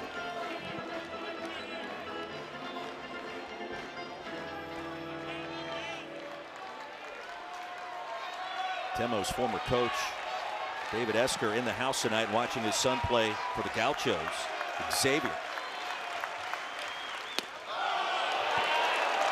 Just missed at 88 for ball 3. Do you put Tinney in motion here and almost have a hit and run situation to try to stay out of the double play? Here comes this crowd. Sounds like 3rd and goal over at DKR.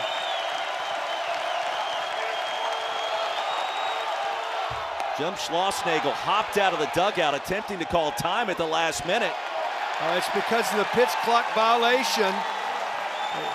The pitch was a ball because the time clock had expired. And Andrew Checketts wants an explanation from home plate umpire Jeff Head. Horns have him loaded. Watch the clock. 2-1. And watch Schloss. That was the first sign I saw before Jeff Head signaled the violation. Well, how massive is that? Got a guy that's tough to double up in Rodriguez, who's really been swinging the bat well. Texas will use an offensive timeout.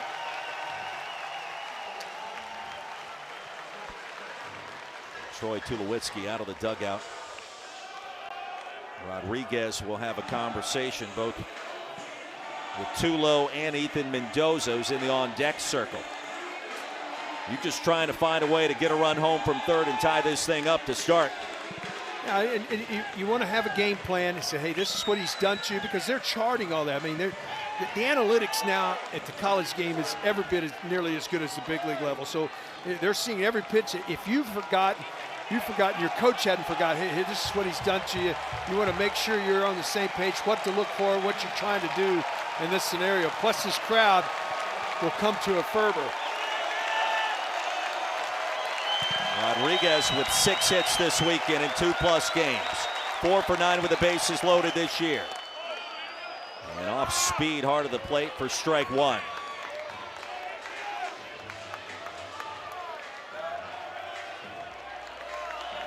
Rodriguez has battled injuries going back to the Missouri series a year ago when he first hurt his hand. Shift is on the infield. Rodriguez, fly ball to right. Carliner grabs it. Tagging from 3rd is Robbins. The throw's cut off and we're tied.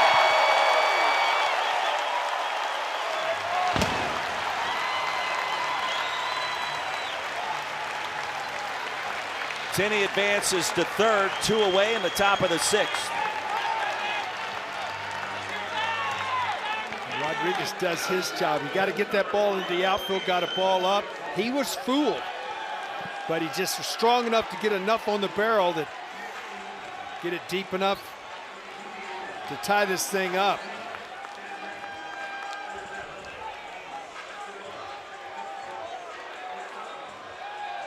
Third RBI this season for Adrian Rodriguez.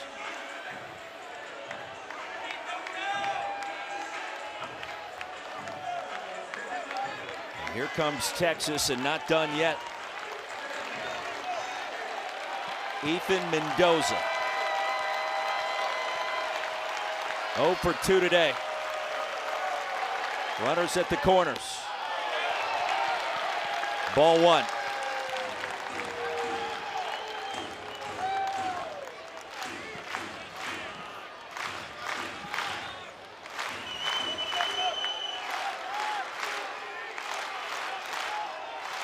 Majority of those 9 home runs came early this season. He does have one this weekend. Velo ticking down for Kellen Montgomery. Another part of that too, he's all of a sudden falling behind on a regular basis. And when hitters get ahead, they can really start anticipating. Mendoza to right field.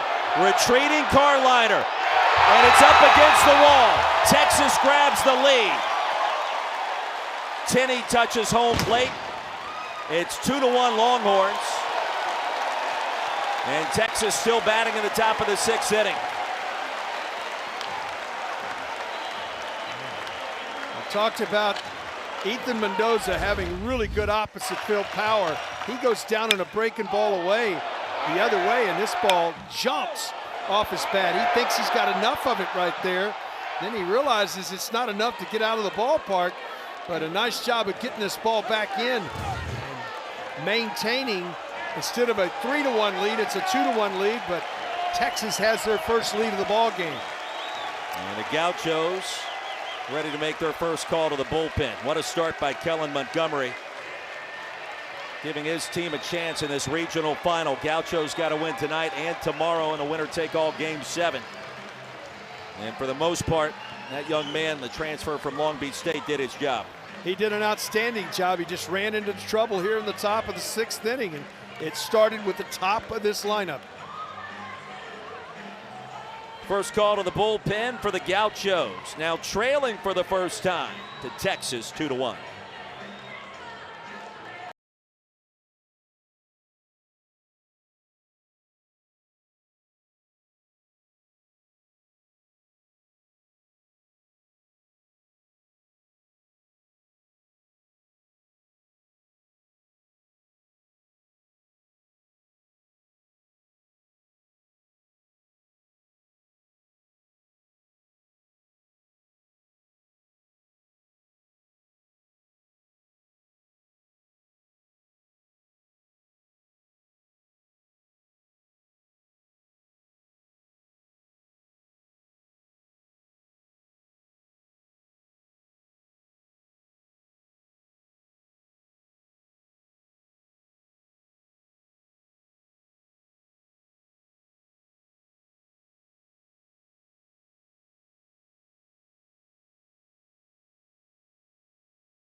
Now, senior right-hander Kellen Montgomery, 5 2/3, nearly 100 tosses, the 6 hits, the 2 earned runs. He is responsible for the runners at the corners, but exactly what the Gauchos needed to have a chance here in Austin. Well, he gave him a great effort. He ran into trouble here in the 6th inning. He's going to leave a trailing and responsible for 2 base runners as the Gauchos go to the bullpen.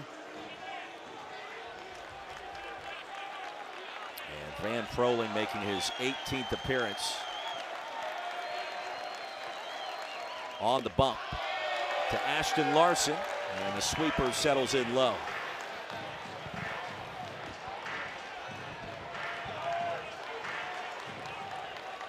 Keith, you know how this Texas team score runs in bunches. A game to get away from you in a hurry.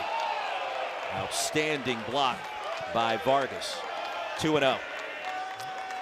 Gauchos have done a nice job keeping them in the ballpark today. Now the back-to-back hits to start the inning at the top of this lineup. Those 2 guys are good hitters.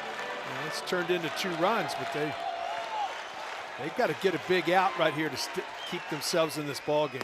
LSU transfer Larson squares the bunt, takes strike 1. By the way, breaking news from Los Angeles. You ready for this? The St. Mary's Gales eliminate #1 national seed UCLA, 6-5 in extras. UCLA doesn't get to the conference final.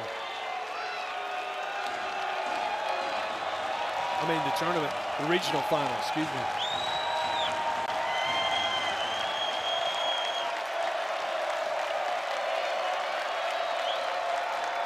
Larson lines out to second. Mendez had him played beautifully. The Longhorns on the board and with the lead for the first time tonight in this regional final. Horns scratch across 2, home half of the 6th inning here in Austin, Texas. Coming up.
Ruger Riojas, an incredible start for the Longhorns. His day is done. Keith Moreland, what did you like the most? Well, I think his breaking ball command was important. He's able to spot his fastball. He gave up the solo homer, but he came right back and finished up with 6 strikeouts and 5 innings of work. I mean, you just look at it. You give up 3 hits, 1 run, it was earned. And the command was good. He didn't walk but 1 batter. He struck out 6. And he's going to leave with the lead and hand it over to the bullpen. Hayden LeFew, the Wake Forest transfer, led the Deacs in appearances a season ago. The junior making his 17th appearance this season in Austin.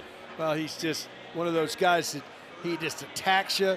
And when he gets ahead of you, he's got the ability to throw a breaking ball that wipe you out. I mean, it's a wipe-out breaking ball. When he struggled at times, it's been about being able to get ahead of you to be able to get to that breaking ball. But if he gets ahead of you, it is a tough pitch to get to. Talked about the stress on these bullpens. For UT, it hasn't been all that bad for Santa Barbara. Now those pitching numbers and the pitch count starting to mount. 8 different relievers approaching 200 tosses. To the top of the order to begin the 6th inning in the home half stretch for Liam Barrett.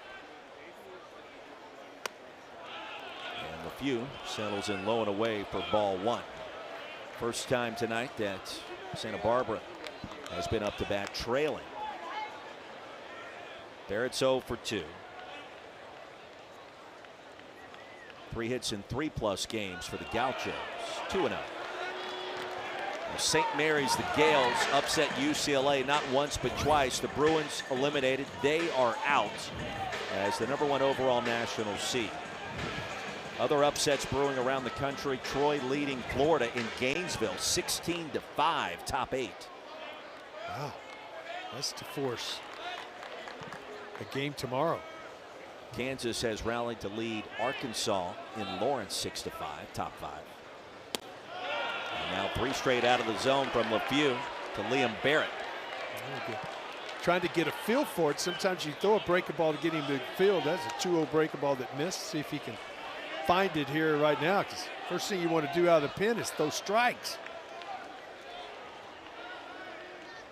1-run ball game. Horns with the advantage at 91. for strike one.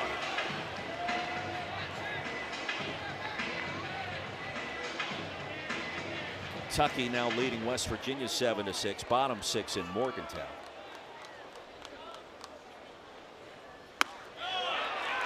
And the leadoff man aboard on the 5-pitch walk. So Liam Barrett takes first base on the free pass. A good start for the Gauchos here in the bottom of the 6th inning. Yeah, and they get their hottest hitter to the plate here, even though it's a lefty-lefty matchup. I wonder what Max Weiner is seeing to jump out of the dugout here. Well, sometimes you see, opening up the front side. The other part is sometimes you want to say, hey, the environment, take a breath. There's a term, breathe, because you got to have air to survive. Well, you've talked about the cardiovascular visit to just simply give a pitcher in the infield a bit of a break, catch your breath. You said it, breathe, and relax for 2.5 seconds. Yeah, especially if somebody's been out there for 20, 18, 20, 25 pitches. You're going to keep him in the game, but this is a guy that just came out of the bullpen. It's just, hey, the moment, obviously, big crowd, postseason, and you walk the first guy. You want to come back and say, all right, let's have a game plan. Let's attack with strike one and go from there. And it's Rowan Kelly who's accounted for the lone run today for the Gauchos with a solo shot in the first inning. 3 home runs this weekend. Squares to bunt, pulls back, and it's ball 1. I wouldn't be fooled by him squaring. It might have been a square to take, and he got a ball. First team all Big West for Kelly. And all of a sudden some tense moments at the dish with the Texas fans.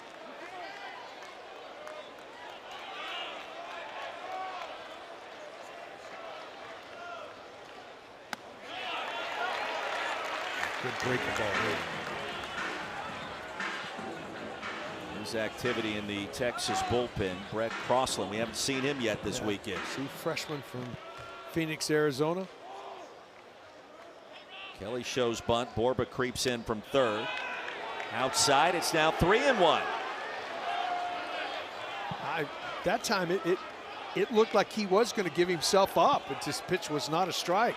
Borba was right down on top of him too. A chess match here between skippers.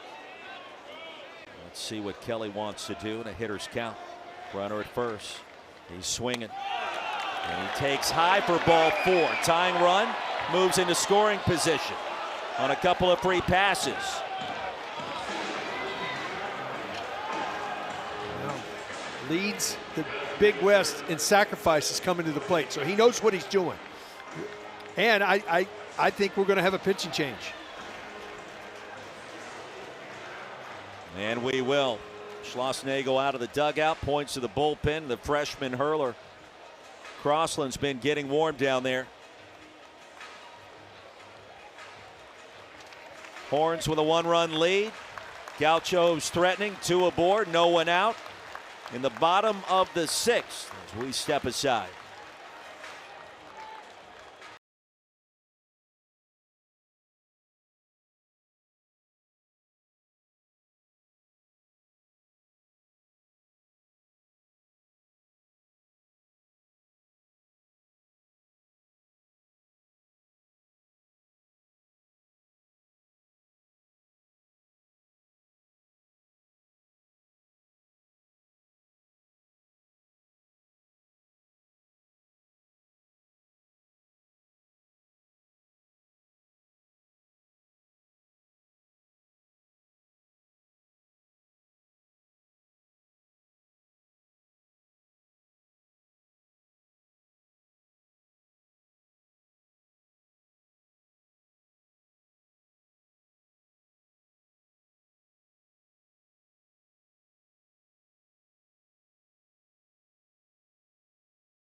Texas leading Santa Barbara 2-1, and a couple of knocks in the top of the 6th inning to get the Horns on the board by Robbins, then Tenney.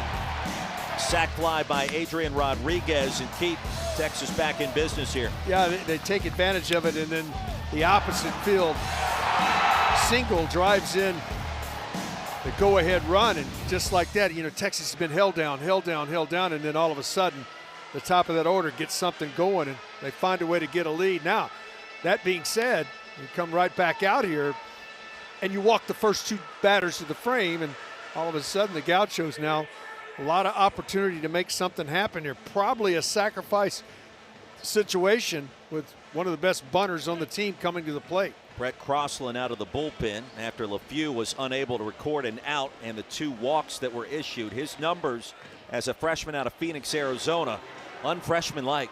Yeah, he is. He's been in a ton of crucial situations in the SEC, and you see his numbers. Fills his position well. What will be, in my opinion, is a definite bunt situation. Liam Barrett at second. Owen Kelly at first. William Vassar leads the Big West in sack bunts this season. Takes outside for ball 1. He's got 11 coming into this Austin Regional. 0 for 2 tonight. From Fort Collins and Rocky Mountain High School, second leading hitter for the Gauchos coming into this Austin Regional too. So he can swing it. Try to get 2 in scoring position. Larson creeping down the first baseline. Low and away, now it's 2-0. Does that change the mentality for Vassar here? Well, I don't think it does. I think they want to get that. They'll surrender the out to move the runners up 90 feet, but you got to make sure you bunt a strike. Vassar lays down the bunt. Back to the mound, Crossland's got it, and the throw is off target. 1 run is in, we are tied. And they're still bobbling the baseball. Here comes another runner. Barrett scores. Kelly reaches all the way around from second. And just like that, the Gauchos are back in front. Well, gets the bunt down, and Crossland just hurries the throw to first base, and Becerra can't handle it. Right here, he realizes I got to hurry, comes up, tries to get the throw. It's up and away and down into the corner, and that's going to lead to 1 run. I actually think there's 2 miscues on the play, because once it gets to the outfield, Robbins does a nice job of backing it up, but his throw back into the infield gets away, and that allows the second run to score. So I think there's 2 miscues on the play. We'll unpack the scoring. 3-2 Santa Barbara. And just an uncharacteristic sequence for the Horns in this postseason. Still nobody out with a runner in scoring position for the Gauchos. Now Carson Tenney will allow his freshman pitcher to catch his breath. So Vassar ends up singling, advancing to second on the throwing error by Crossland, E1. Kelly gets to third and then scores on the throwing error by Robbins in right field. Both runs unearned as Barrett advanced and scored right behind him. Wow. Yeah, one of those scenarios where we talked about, is he going to be bunting? Well, you put it down there, that's what can happen. The bunt was good enough to advance the runners. He got that job done. And then when you don't make the play defensively, then it turns into this. And as a hitter right here, I've got to hit this ball to the right side. You've got to find a way, if you're the Gauchos, to get to third and get him in here. So the knock, the E1, E9 to score to make it 3-2 Santa Barbara. And Jim Schlossnagle back out of the Texas dugout. Holy moly. Keith, I don't know that I've seen a play quite like that in a moment so impactful in postseason play in quite some time. And Crossland's afternoon comes to a close. Horns going back to the bullpen. Gauchos back in front 3-2.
All right, so 2 errors on this play as we clean this whole sequence up. Vassar ends up getting the bunt single. Crossland, the E1 into right field. Vassar takes second. 1 run is in at this point. Then the throw by Robbins hits the second baseman, Becerra, covering first on the play.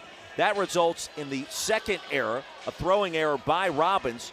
And as that occurred, the second run crosses home plate, Keith. Yeah, you look at that whole sequence, and it ends up with a man at second base on a bunt single.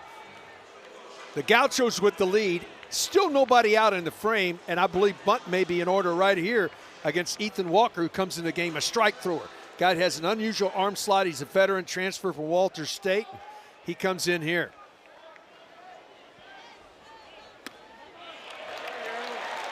You mentioned a strike thrower. Nate Vargas accepts strike 1. Vassar at second base. 2 unearned runs are in right after Texas scored twice for the first time today to grab the lead for the first time. And from the side, low and away to even the count.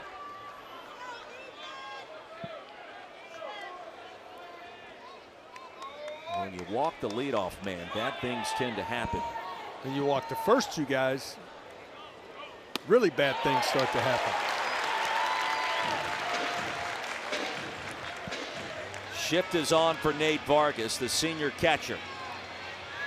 Out of Rockland, California, second team All Big West this year. Finished the campaign as one of the hottest hitters in the Big West. From the sign, Vargas swipes at it. And Larson, 3 unassisted. Productive out. That'll get Vassar at third. Exactly where I was going. You've been around the game a little bit. I can tell that because that's exactly your job. If you can't drive him in, you have got to advance him as a left-handed hitter. And, you know, deep fly ball to right field, hit it on the right side where you can allow that guy to move up that 90 feet because now it doesn't take the benefit of a base hit to score a run, and Texas is going to go to the pen again.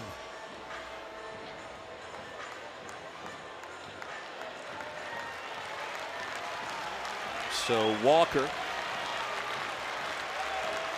gets the out. And another pitching change. LeFew started the frame. Then Crossland came in, followed by Ethan Walker. And now Jim Schlossnagle back to his bullpen for Thomas Burns. You know, you look at the scenario coming into it. We knew it was going to be the type of game after it started. Both pitchers were in sort of control of the game. Now it becomes execution.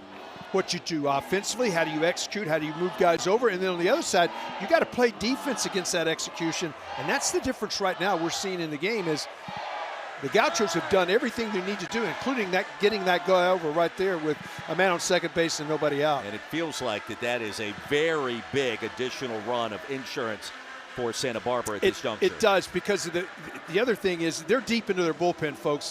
This is their 4th game.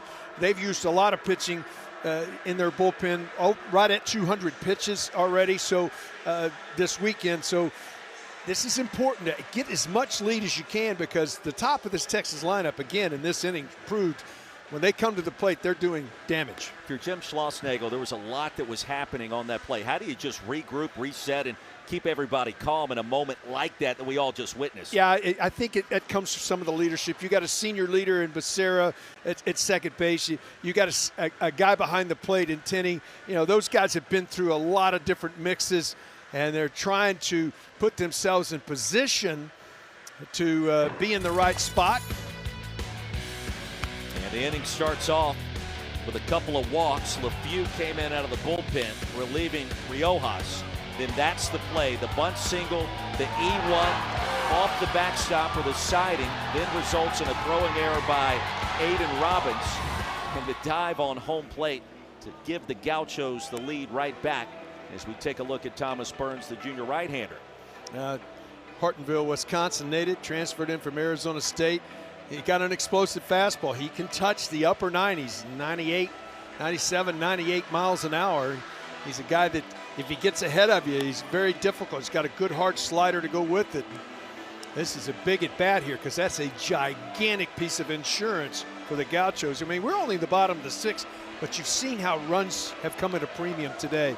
Much different than any other game we've had in this regional. Did Rowan Kelly put on a Superman cape on that dive towards home He plate? sort of left from the green and dived to the plate. There was so much that happened before he scored the go-ahead run there. Seeing it now for the third time makes you wonder what was going on in his mind with that dramatic entry towards home. Longhorns, they brought the defense up, but they're at halfway. That's interesting here. It tells you, see how important runs are today as they're trying to cut it off at the plate. Now Mendez, just 2 hits, now in 3+ games. One of those 2, a tank. And the 0-1 stabbed out of the air by Becerra. You mentioned it, the infield was in. That's a momentum-changing play for the Horns' second baseman. It's a really tough play with it drawn in, and he does a great job at the top of his leap. And Mendez did what he was thinking he was going to do. Hey, I'm going to square a ball up, go the other way, and thinks he's got it done. And Becerra, a leaping grab to come down with it now. A chance to get out of the inning, albeit trailing, but just by 1. Xavier Esker, 0 for 2, hitting 6th. Arizona transfer, redshirted in Tucson in 23. And the first pitch from Burns is low for ball 1, 98.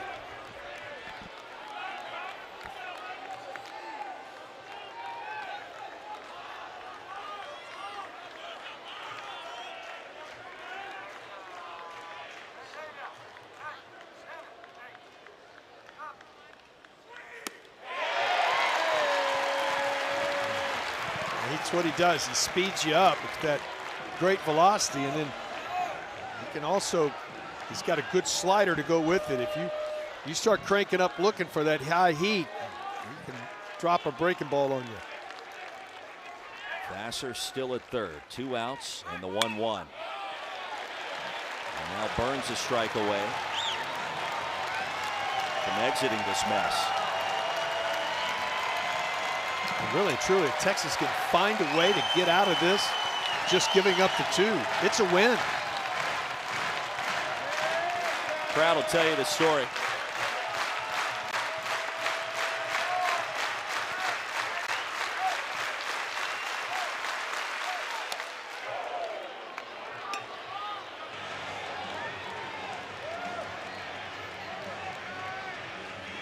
Partner, we haven't had a close one yet this weekend.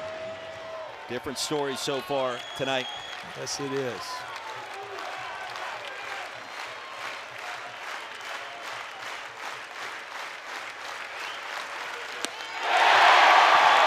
Back and forth we go in Austin. Burns with a strikeout and a little mojo.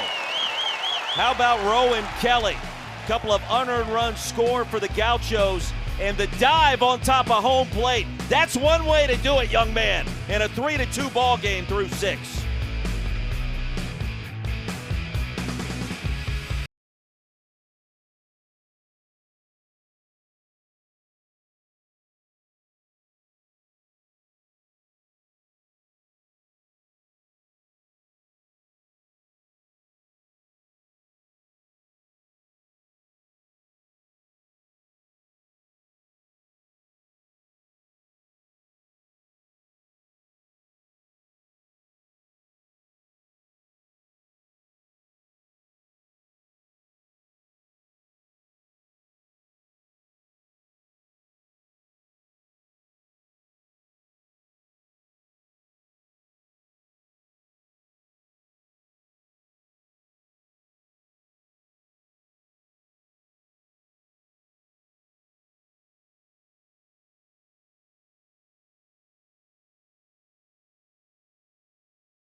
3-2, Gauchos leading the Texas Longhorns.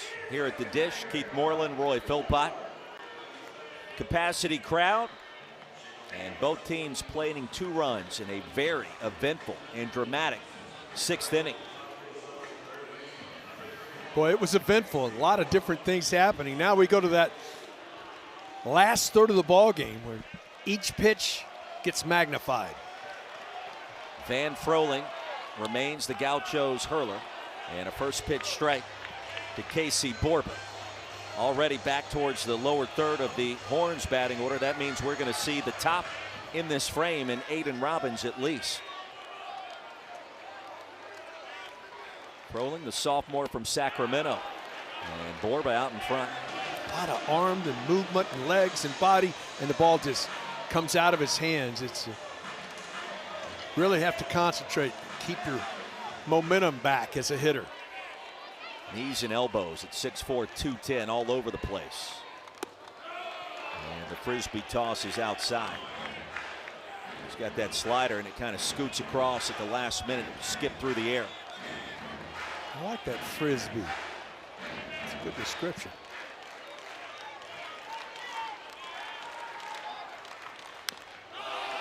Borba just grabbed a piece.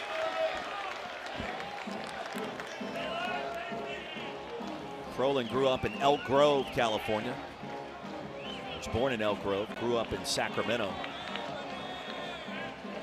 Economics major at UCSB. Big fan of the San Francisco Giants.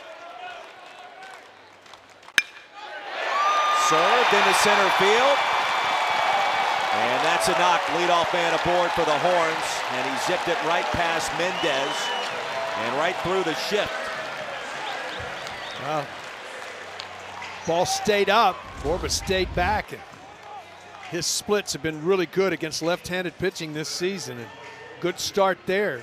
Would think you don't see Texas teams under the direction of Jim Schlossnagle bunt very often, but I think this calls for a sacrifice right here to get back to the top of the order and put the tying run in scoring position. So see what happens as Pendergrass steps in.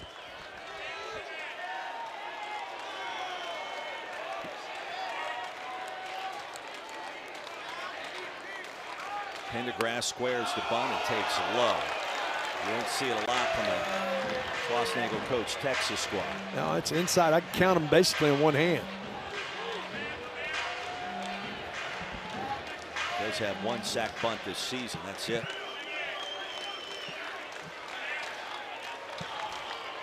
Oh for 2 tonight. Strike 1.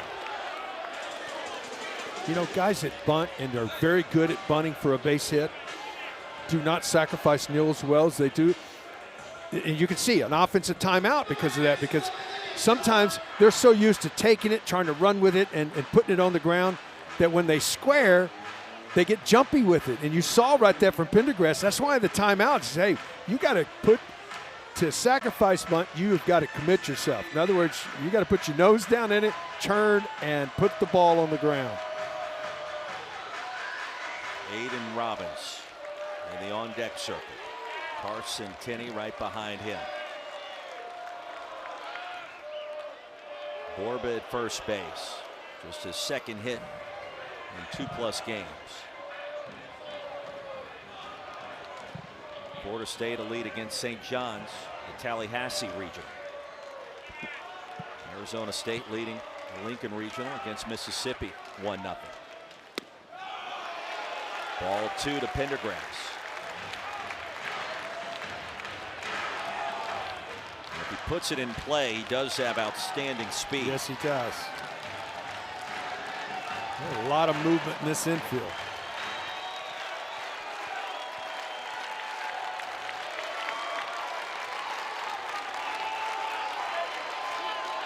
Keith, you can see the shadows a bit different, at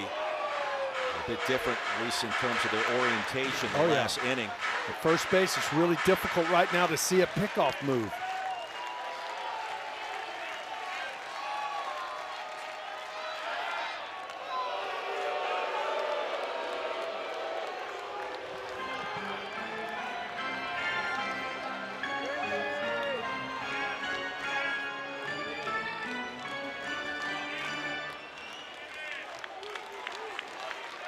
beautiful night in Austin. Pendergrass lays down the bunt. Only play will be at first, and the throw gets away. Well, we've seen this before. They're going to wave the runner home. Borba scores all the way from first. Pendergrass standing at third, tied at 3. Well, you're looking back and trying to look into that sun at second. You're the second baseman. I don't know if you're wearing your glasses, but this throw's going to come right out of the sun. It comes back to him, and he just never saw the baseball. Let's see what the ruling is here. The call on the field is runners lane interference. The previous play is under review. Well, this could be huge. This could be huge.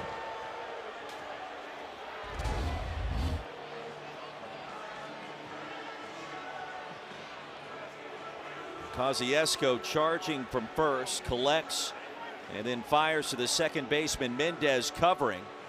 And you see Pendergrass touching the bag as the ball hits him right in the back. I said it's looking up into the sun. I did not see it hit him in the back. Is he running in the field of play down the line, inside the line? He's got to run to the green bag, and he is definitely in the field of play right there. I got to tell you, I think this is going to stand.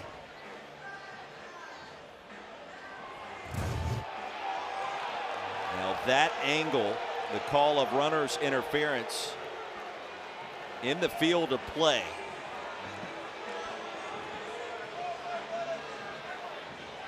And Keith, it appeared as if Pendergrass was in violation, and maybe a better look here. It's running inside. You got to run in the lane that's created. You see the two stripes, and you got to find your way to get yourself inside those two stripes. And there's no question that one of his last steps is in the field of play. After review, runner's lane interference is confirmed. The runner is out. The runner that was on first base will be returned to first base. Texas has one challenge remaining. What a turn of events. Instead of a tie game, with the go-ahead runner at third and no one out, Borba retreats back to the bag he originally was at first base, take a run off the board, and there's one away. Yeah, everything.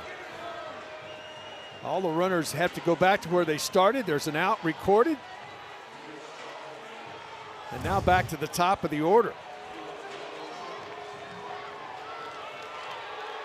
These last two innings have been crazy. We're keeping Austin weird tonight.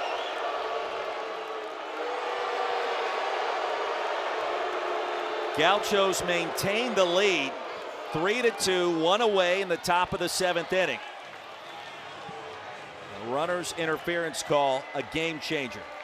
It's back to the top of the order in Aiden Robbins.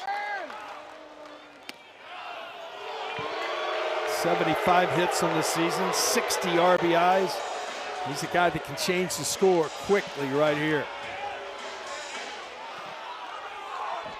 Van Froling.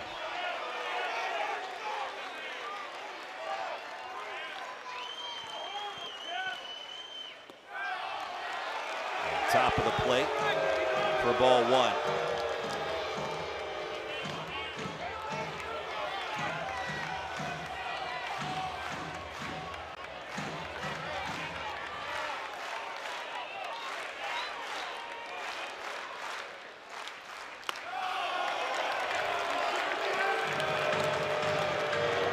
Big pitch coming here. You do not want to go 3-1 to a guy that can leave the ballpark on you. You got to make your best pitch right now for a strike. And Keith, if he pulls anything, look out below.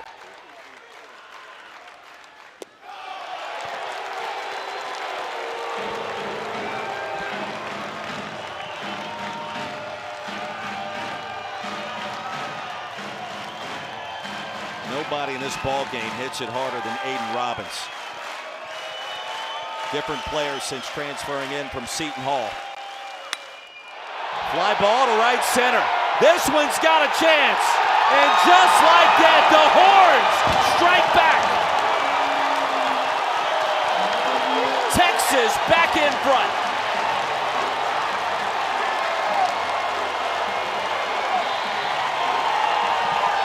Well, he's just been outstanding all season long.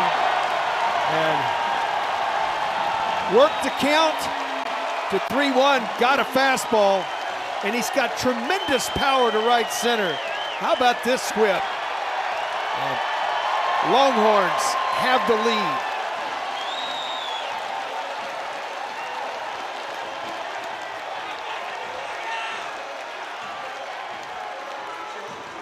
Keith, I don't want to suggest that we felt it coming, but I'm telling you this right here and right now as a play-by-play person, you could just feel Aidan Robbins, if he made contact, it was going to go a long ways. Talked about the 2-1 pitch, Roy. You had to make a pitch there because once you go 3-1 as a hitter, you can just hear that whip. And you can see that how far that bat comes all the way around. He knew it when it left the bat. It's 23rd time to circle the bases.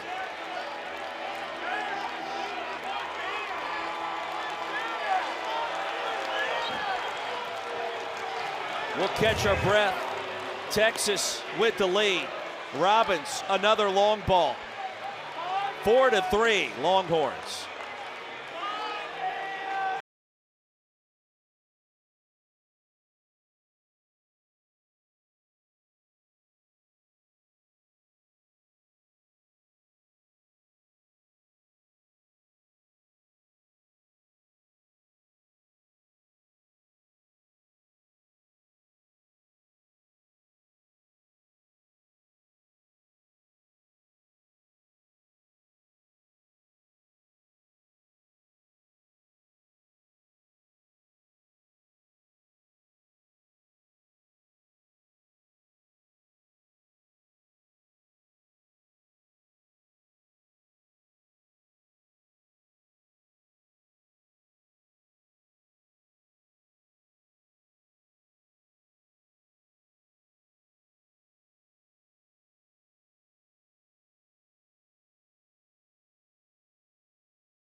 In one swing of the bat, everything changes. The Texas Longhorns back in front, 4-3, and Froling with that frisbee toss. Robbins caught up to it easily, and Keith Moreland, he knew right away. Oh, he made contact. He knew the ball was going to jump out of the ballpark. It did jump out of the ballpark. Just like that, Texas has jumped back into the lead here.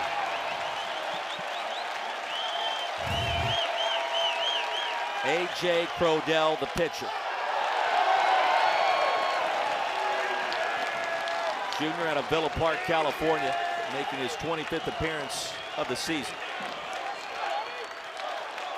And a tough ask against Carson Tenney.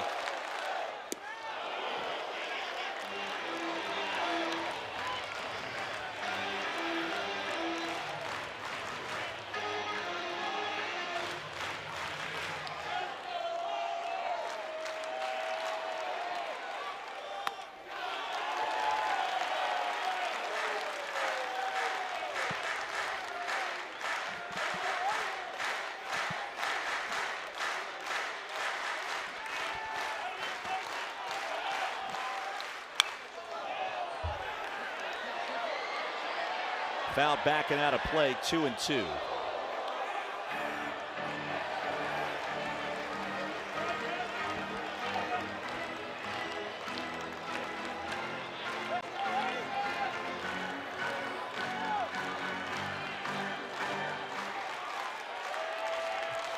Carson Tenney, second team All-SEC.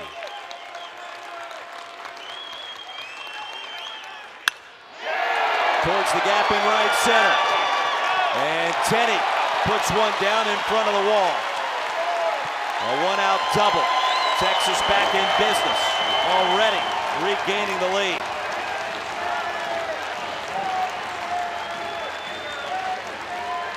It's murderer's row to go through the top 3 guys in this order. They're physical. They don't just hit you with base hits. They hit you with slug. Some of them don't come down in the ballpark. Well, they're having a party out there in right center. Maybe a bit too much fun. Can you have too much fun? On a day like today, never. Guess who's up to bat?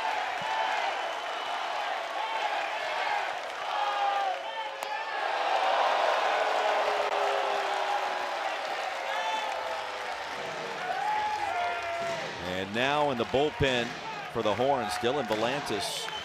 He's got a glove. Moving around. Pack out in front.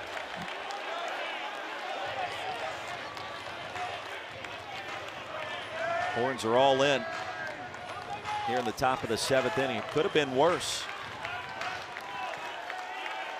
Each team has played at 2 runs. Last 3 half frames. Pack to center. Ballpark will hold it. Kelly. And Tenney will tag from second base over to third. Second out of the inning. It's a loud one off the bat of Anthony Pack Jr.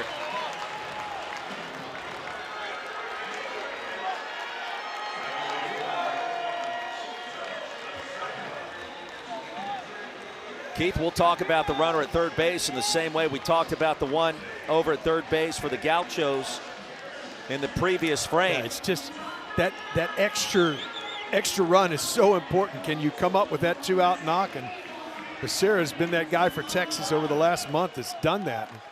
This is a big out. If you can get it, get your offense going. We know he'll see a ton of pitches. Part of his specialty for the redshirt senior from Clovis, California. 317 on the year. 0 for 2 today. Did draw a walk in the 6th.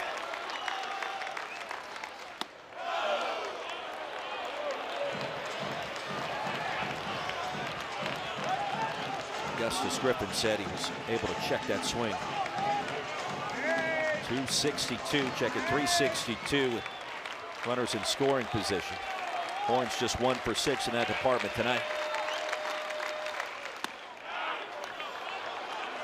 Fastball at 94 for strike 2. Well,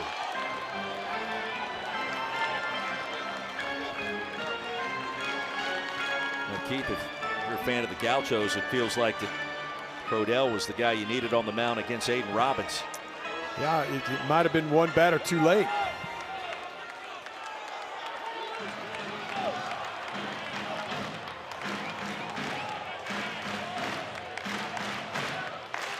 Texas with a 4-3 lead.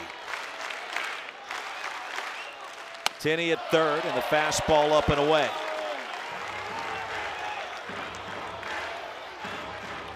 Bullpen not active for Texas.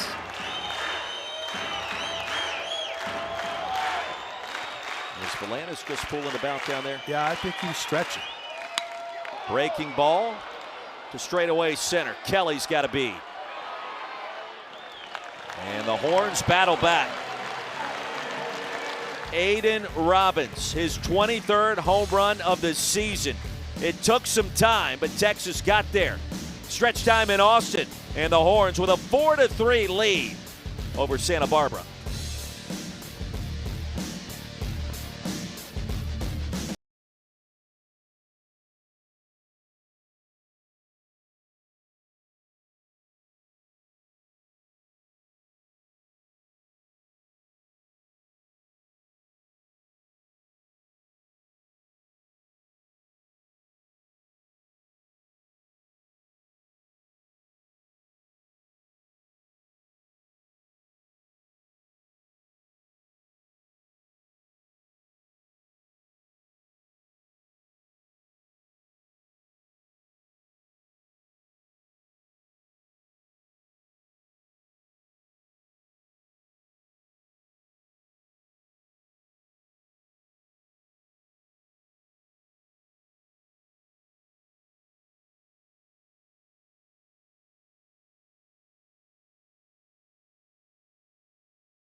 4-3.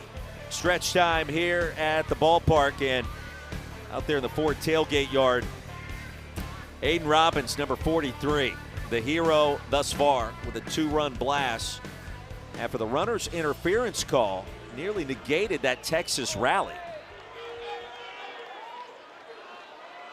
Robbins able to get the best of Van Froling. Gauchos back up to bat. They've got 9 outs to work with here as the home team. And Kosciuszko will lead things off. They'll keep this one far from over.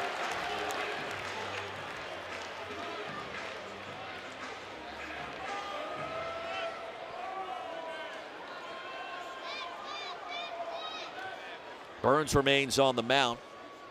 Texas just needs 1 win in the next 2 nights potentially to advance to the Supers. Gauchos got to win tonight. Winner take all game 7 tomorrow.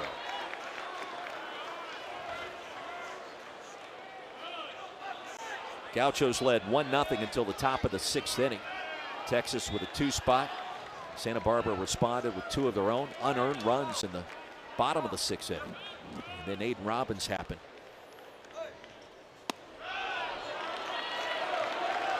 Finding the strike zone has been a bit of an issue these last 2 innings for Texas pitching. Yeah, you got to force them to swing the bat. Leadoff walks in a 1-run game come back to haunt you.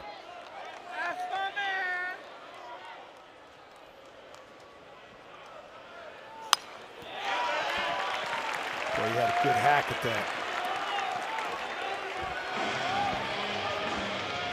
Just had enough giddy up on it that couldn't catch up to it.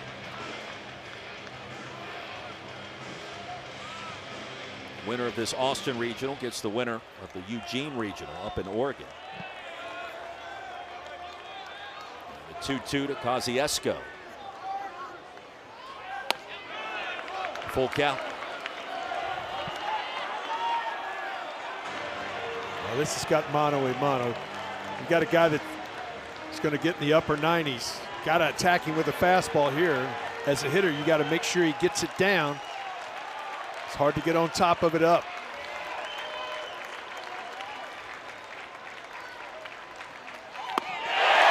Outside corner and a called strike 3. Kosciuszko's retired, and the punch out by Burns.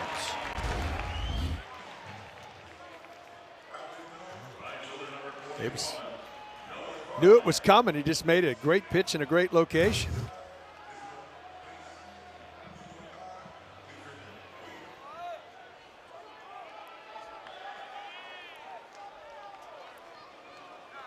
Here's Noah Carliner.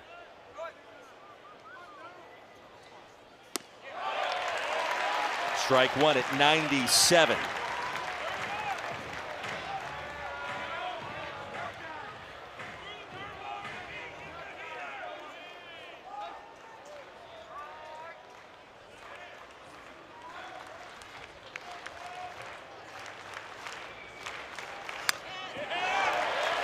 Nothing at 2.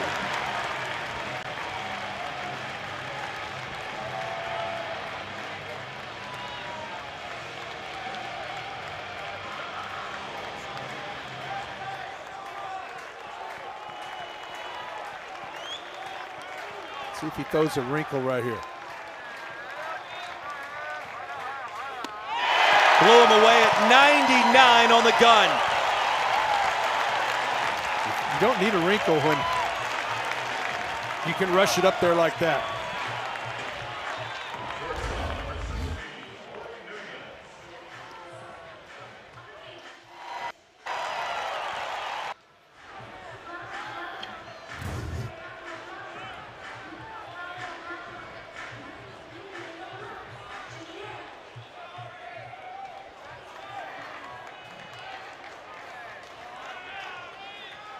Two away for Corey Nunez.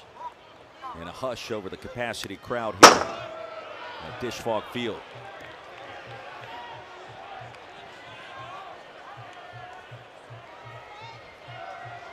We think about the frustration of a year ago.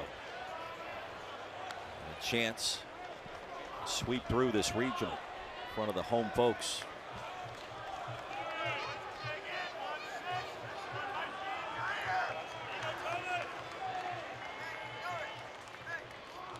2 national seed last season. Number 6 this go around. High at 98 for ball 2.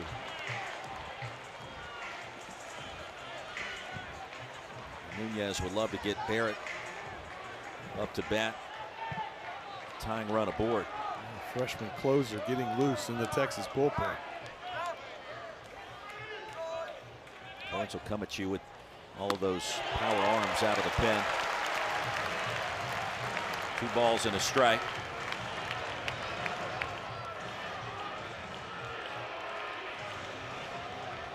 Sam Cozart, haven't seen him yet.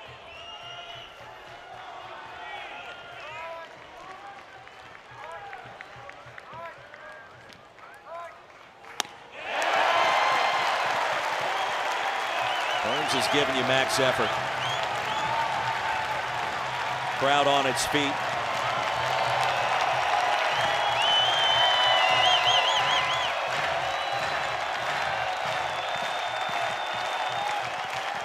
Three strikeouts for Thomas Burns. To third, Borba waits on it, fires. And a 1-2-3. Bottom of the 7th. 4-3, Texas.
A lot of stress, some drama. We take you back to the top of the 7th.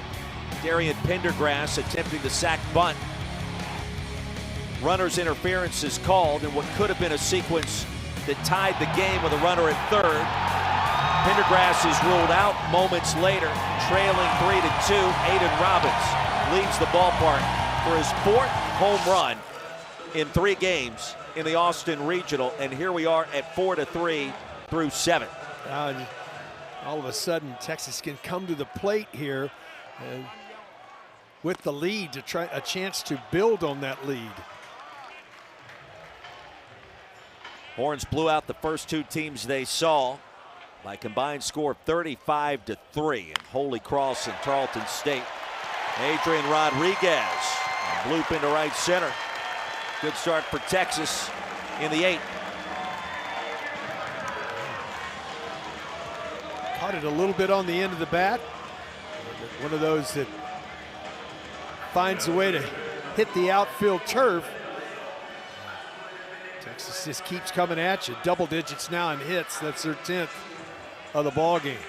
And warming in the bullpen with a purpose is their freshman closer, Cozart.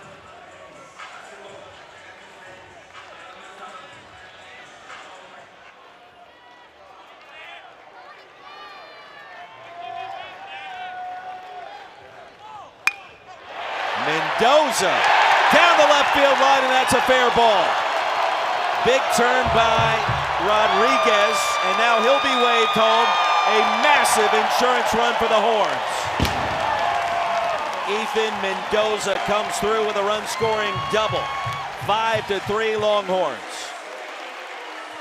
Mendoza does a great job in his last 2 at-bats here. Off of the wall and right, and then this one down the line to left. And boy, much different feel with a 2-run lead than there is with a 1-run lead.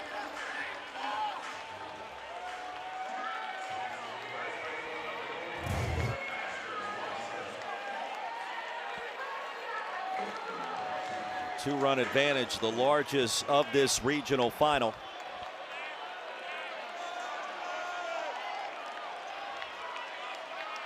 And the Horns aren't done yet.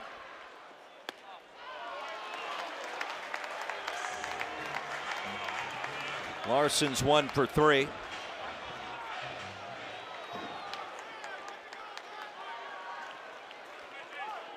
Handles the bat well.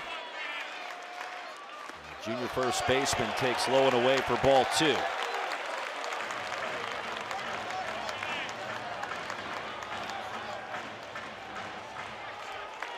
When you think about all these teams, the national seed still remaining. UCLA's been eliminated. Southern Miss has been ousted.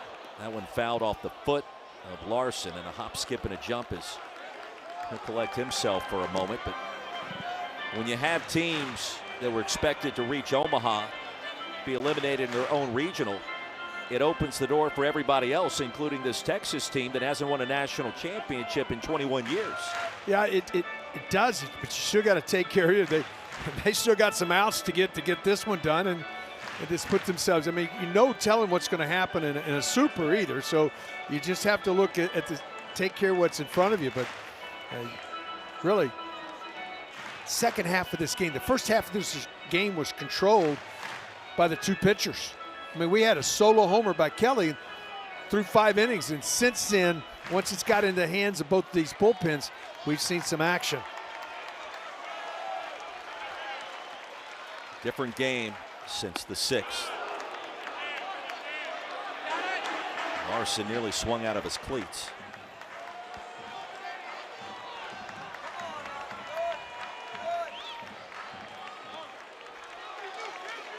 (5-11-2) for the Horns, 3-4-0 for the Gauchos.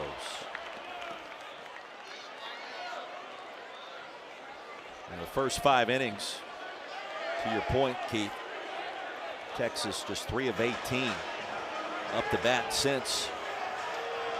That was 8 of 14. Yeah, I'm not sure what was happening there with Larson. There was it no strike question 3. It was strike 3.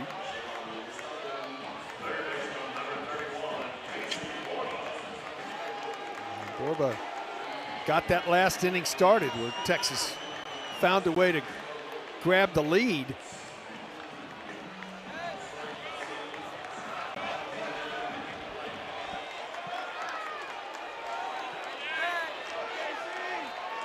Was Larson trying to get a strike 4 out there? I think he believed it was 2 strikes.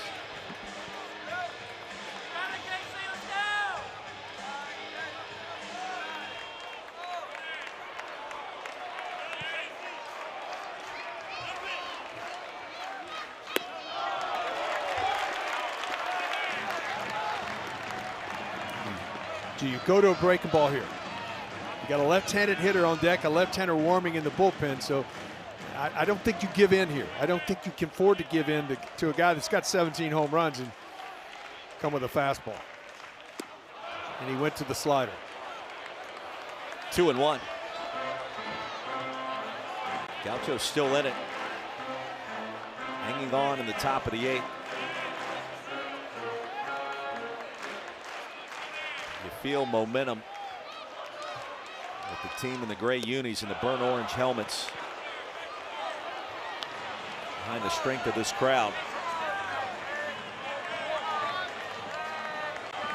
And the momentum, this incredibly hot, scorching offense so far in postseason play.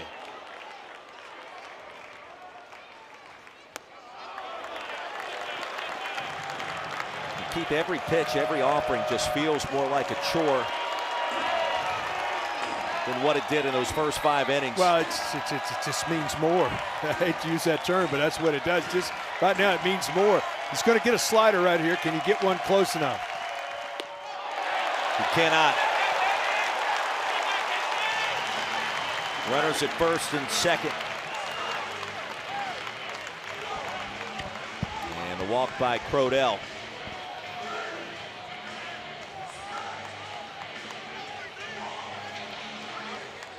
Back to Darian Pendergrass, ruled out on runners interference. Most eventful play we've seen this weekend. The last time he was up to bat in the 7th.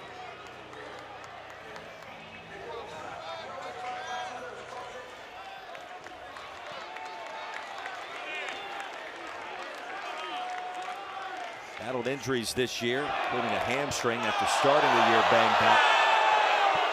Peel down to Nate White at third base. He's going to say that Pendergrass went around. Hey, take a look yourself. Does the barrel cross the plate? That's closer, but I think it got in front of the plate.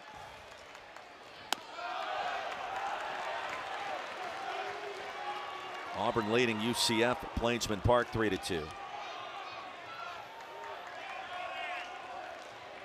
They've had weather there. They've had weather all weekend.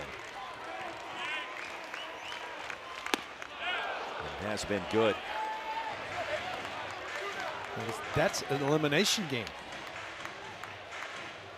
West Virginia also playing tonight and losing to Kentucky. That's a regional final.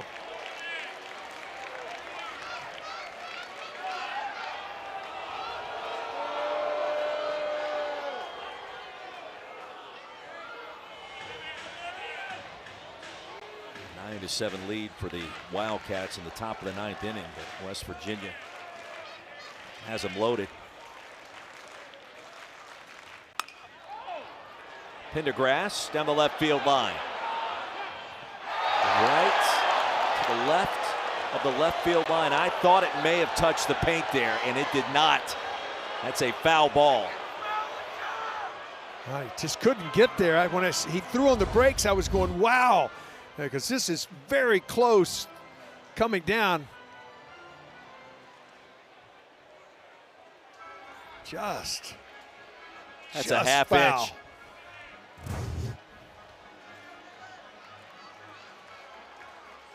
Interesting decision there to. I think he felt like he couldn't get there, so he played it on a hop. Mendoza at second, Borba at first, still just one away in a 1-2 count.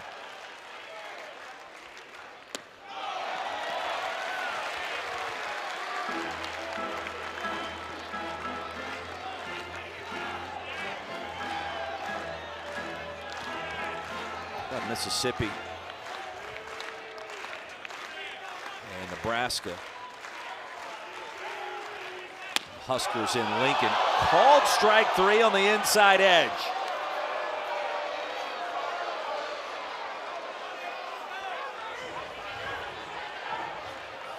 It's dynamite pitch here.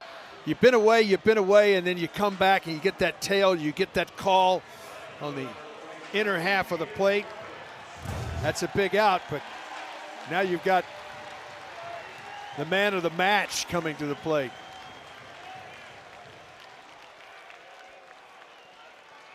I was going to say Nebraska eliminated in the Lincoln Regional by Arizona State, who now leads against Ole Miss.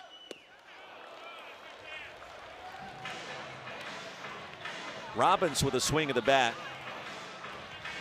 Potential for something magical to occur has been in play all weekend.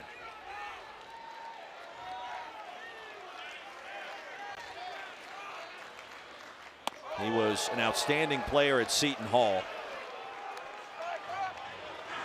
First team all Big East at a Holy Ghost High School, Yardley, Pennsylvania. He's been a totally different player in the SEC as the newcomer of the year. And it starts with a power. He's always been an incredible contact guy, and then he realized he had too much topspin on the baseball, working with Troy Tulowitzki has changed that with some more backspin, launch angle. 12 homers in 2 years combined at Seton Hall. 23 and counting this season. Well, he's got that twitch. Hitters watch other hitters, and you can see the little twitch. He's got a whippy bat, and he creates so much bat speed. He's just found a way to attack differently, and it's paid off. Put on about 15 pounds of muscle, trying to take third, and doing so successfully is Mendoza. Mendoza thought it was a 3-2 pitch. He was not really going down the line that quickly. The ball was down and ended up with a stolen base. Borba was not going because it was a 2-2 pitch. Now he'll be going from first on a 3-2 pitch.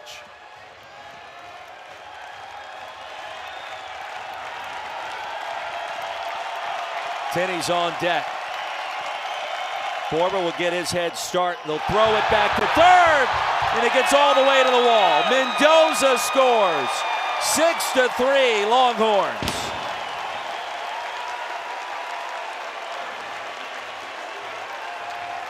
Well, the steal of third base sets up a way to add some insurance here and try to make something happen.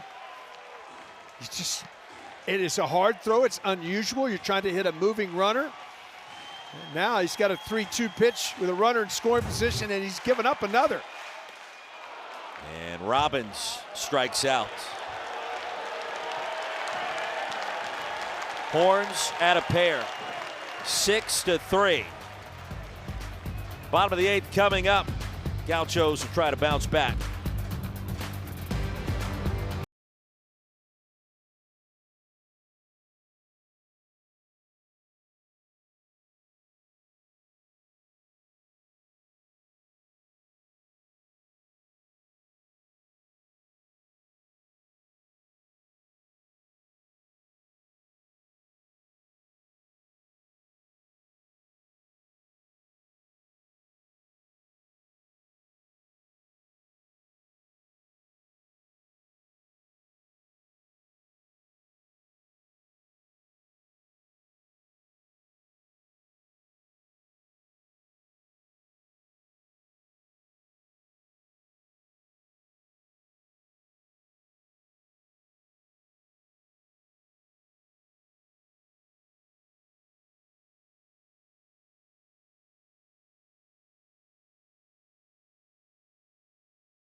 Welcome back to the NCAA Baseball Regionals presented by Capital One here in Austin, Texas. It's getting late. And take a look at how the Austin Regional matches up with the Eugene Regional. Oregon State. First pitch coming up right about now. And Texas, if it holds on to this 6-3 lead, will be hosting either Oregon or the Beavers of Oregon State next weekend in a super regional. Now, you're right, and those are always going to be fun, and both of those are good teams coming out of Eugene. Coming to the mound, though, has been a young man. It's been a huge shot in the arm to this Texas pitching staff. He's second year in a row they found a freshman that can close games, and he has been spectacular in doing that. You can see his numbers right there. Those are just incredible. Only 12 walks in 44 innings, 66 strikeouts as Sam Cozart comes in, and he's been really good. I mean, really good. So he's going to have to get 6 outs to put Texas in the Super Regional. Leads D1 in whip and opponent's batting average. A freshman at 6'6", 260 from High Point, North Carolina. It's an athletic family. Off speed at 79 to start off. Liam Barrett, top of the order for the Gauchos. He'll show you that, and that's the ability to do that. And then he's got an express to go with it. And the son of Michelle and Craig Cozart, two older brothers, Caleb and Jacob. Caleb played baseball at North Carolina, UNC Greensboro. Jacob plays the Cleveland Guardians organization after a standout career at NC State. Dad played baseball at UCF. Was the head coach at High Point at one point. And his mom, Michelle, played volleyball at UCF. I wonder what they're talking about at the Thanksgiving dinner table in November. Athletics. It's a pretty simple answer.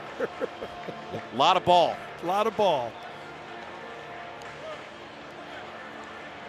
From Wesleyan Christian Academy led the Trojans to a pair of state titles.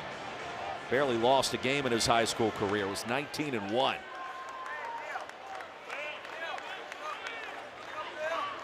Barrett just trying to hold on. Serves it into left field. He'll win the battle. Grabbed by Pack, and a good start for the Gauchos. Nice job.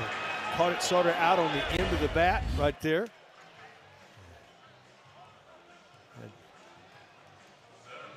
I don't want to call it a split finger, but forkball type pitch that he uses. It just stayed up just enough and served it to left field for a leadoff base run. Fourth hit of the Austin Regional for Liam Barrett. And here comes Rowan Kelly. Horns have scored 2 runs in each of the last 3 innings to build this advantage. And nothing has been easy tonight for either side. Well, seasons, you work all year for this. So you're going to get the best of the best from everybody.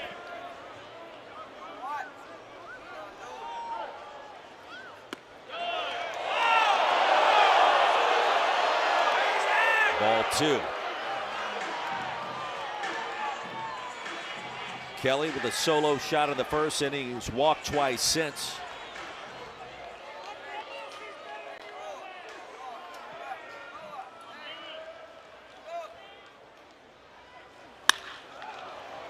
To left field. Pack goes back. Still on the move. Pack at the track off the top of the wall. Barrett had to wait on it. He'll advance to third. And Kelly now standing at second base, and the Gauchos are in business against the Horns closer.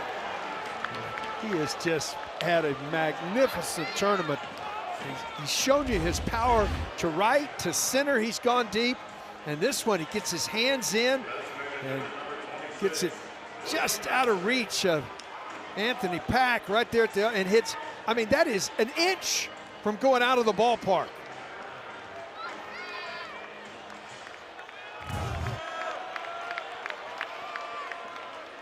How big are those 2 insurance runs now? Oh, gigantic. Here's Vassar. And you wonder what Cozart's thinking after giving up back-to-back hits. His first taste of postseason play. At 6'6", 260. Doesn't look like a freshman, isn't built like a first-year player. He has that slider in his pocket, too. Devastating on the outside edge.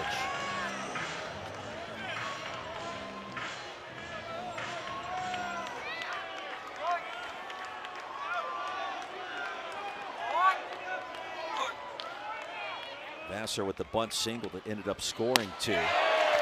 Fastball at 94 for strike 2. Right now, when you got a 3-run lead, you'll exchange the runs for outs, but you want outs. The guy you want's at the plate.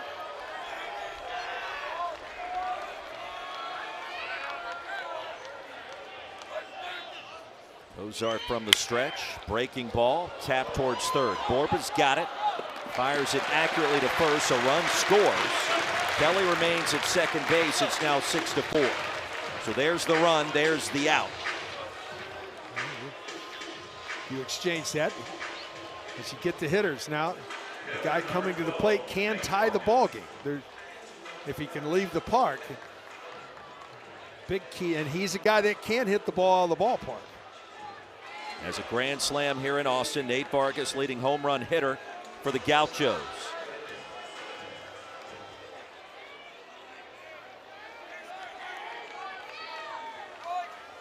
A 6-4 ball game. Vargas takes inside and low. 0 for 3 against these Longhorns. 274 on the campaign.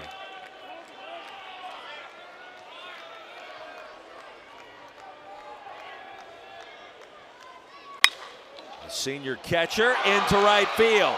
Kelly had to wait to get the stop sign at third on the quick throw in by Robinson right field. So runners at the corners, the tying run at first base with just one away against Cozart. Well, they've done a nice job coming to the plate against the freshman. Set back and squared some balls up. And nice job right here. And that's really good base running. You say, well, why would you look at that? You think that ball could be caught. You cannot get doubled up. So you had to stay. You had to make the move back to second. So he's unable to advance and score. Now it'll be an offensive timeout here as this has got interesting again. Now Mendez just 2 hits this weekend, 1 today. Came back in the second. The other was a home run. So he's probably the one bat in the lineup that's done the least amount of damage when you look up and down the Gauchos batting order. Andrew Checketts will talk things over right now. And meeting of the minds, this is the moment of the weekend with a tying run aboard in the home half of the 8th. Oh yeah, there's no question, and we may get a pinch runner here.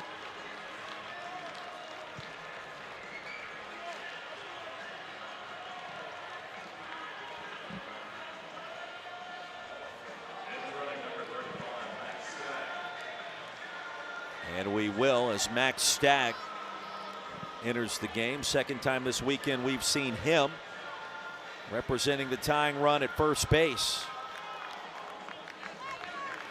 Top of the 9th, we'll have a new catcher.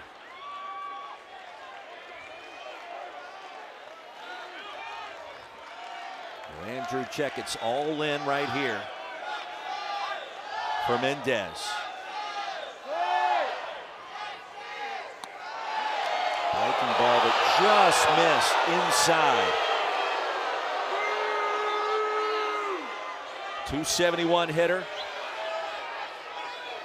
Junior from LA. Put up big numbers in his career for this season. He's got some pop. Strike one on the outside corner. Cozart's been devastating the lefties before this inning. Perfect 3 for 3 against the freshman closer. Oh, they're going to try to steal second to throw down there. What just happened?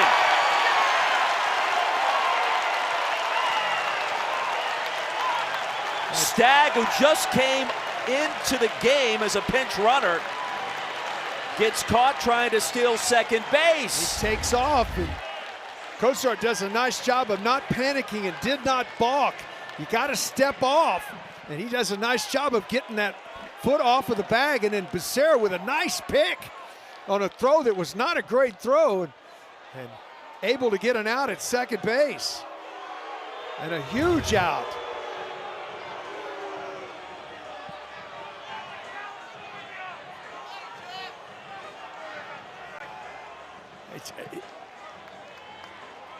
Got to leave earlier. He missed a sign. He was the tying run with one out. Kelly remains at third base. Breaking ball that stays high. 2 balls and a strike, and Stagg in disbelief.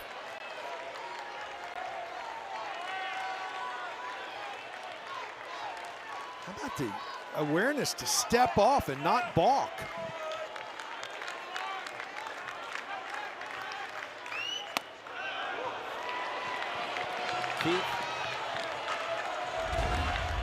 Tenney in this moment was telling him to throw to second. See that step off with that back foot, because he's already approached. You've already approached, Roy, the rubber at that point. You've made a commitment. If you don't step off, it's a balk, and everybody gets to advance freely.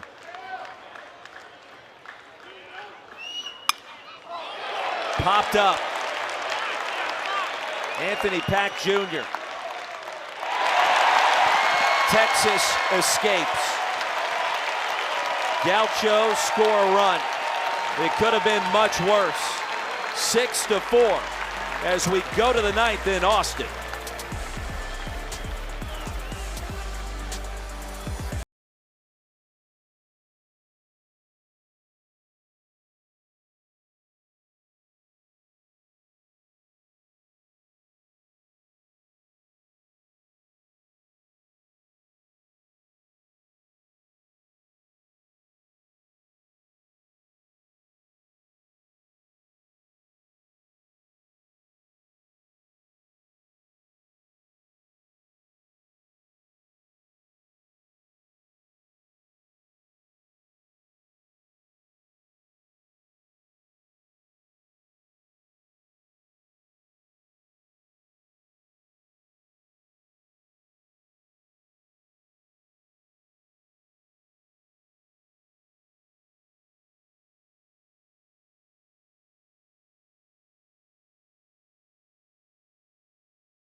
Back here in Austin, Texas, the Gauchos had it rolling. Runners at the corners, one out, tying run at first base. You bring in a pinch runner in Stagg, and a lot happening is for some reason he decides to take off.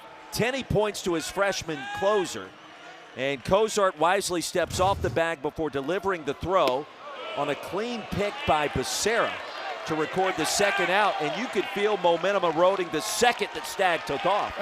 You're right. I mean, the awareness of Cozart to step off, the awareness of Tenney behind the plate to see what was happening, and then the pick by Becerra, because that throw is in the dirt. You're trying to pick and make a tag at the same time.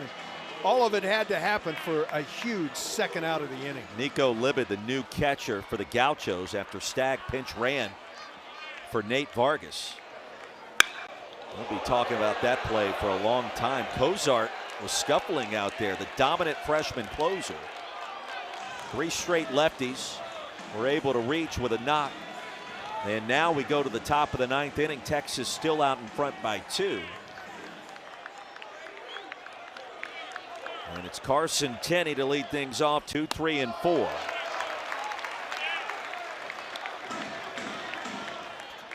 Well, you can see Stagg down there in the Gauchos dugout, and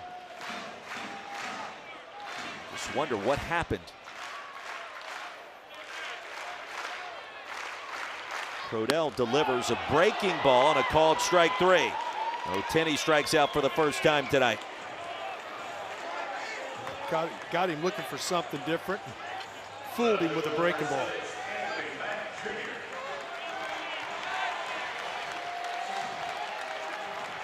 Horns have scored in each of the last 3 innings.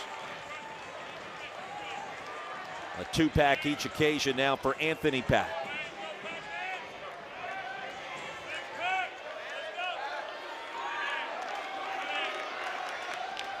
Winner of this Austin Regional gets the winner of the Eugene Regional. It's Texas. They'll host the Super next weekend.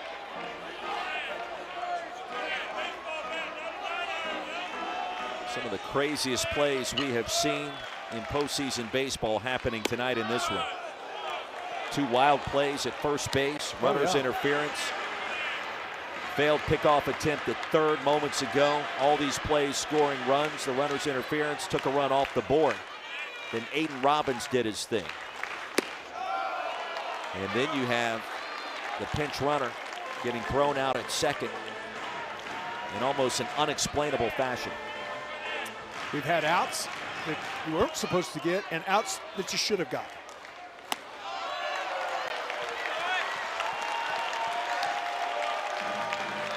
After last season and what happened here against UTSA, Texas fans will take it. Different story in 2026. Good changeup. Great arm speed with it. Pack looking for that heater. This was out in front of him.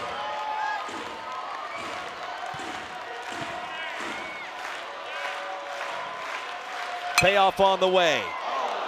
Back to the mound. And Crodell over to first for the second out. Nice play. That's fielding your position. I mean, a lot of movement. Just reached down and snared it, because if it gets by him, that with Pack's speed, that was an infield hit. We haven't seen Anthony Pack Jr.'s speed this weekend because most of his hits have left the yard. It'll be 6, 7, and 8 due up first for the Gauchos in the bottom of the ninth. Esker, Kosciuszko, and Carliner.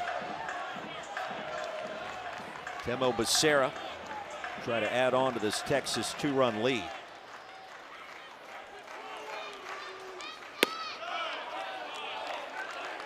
What a game. Absolutely. It's had a little bit of everything. It had great pitching. Through 5 innings, it was 1-0 on a solo homer. Since then, there's been action everywhere.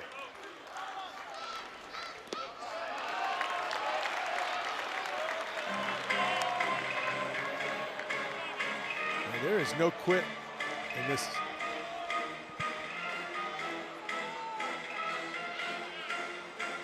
Gaucho team, they just keep coming.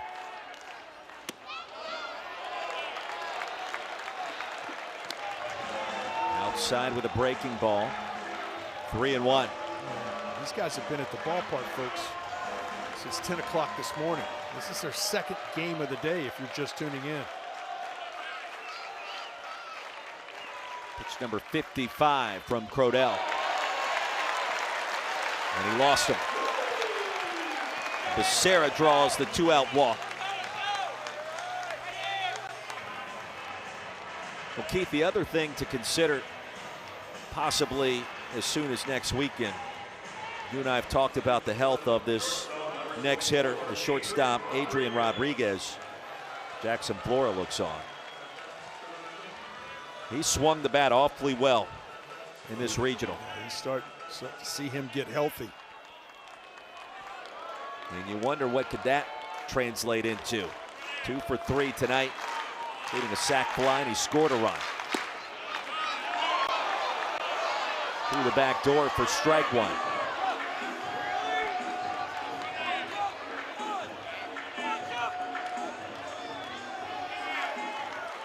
Arizona State and Mississippi knotted up at 3.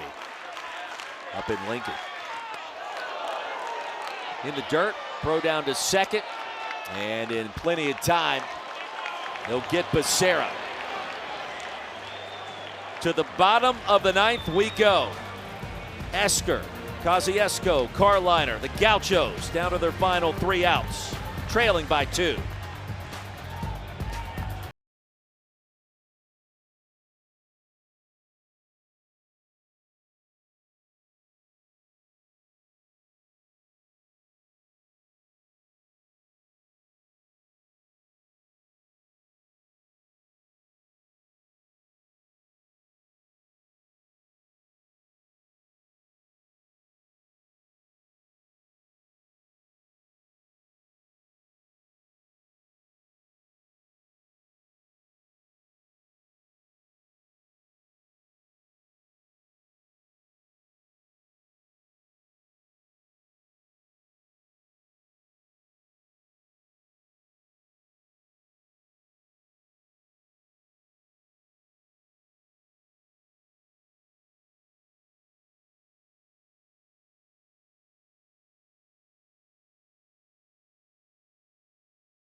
Back in Austin, and here we go. Bottom of the ninth.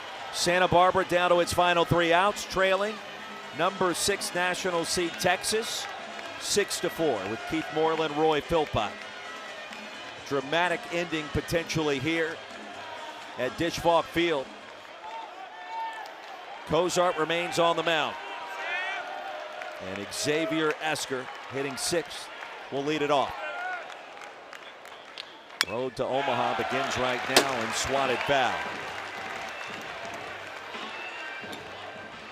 Horns 3 outs away from hosting a Super Regional next weekend back here in Austin. And it's on that young man's shoulders, Sam Cozart.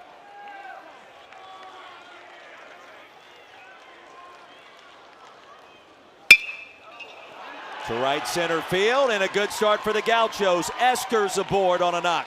Boy, he's had a really good regional. Seeing the shift, breaking ball away from him.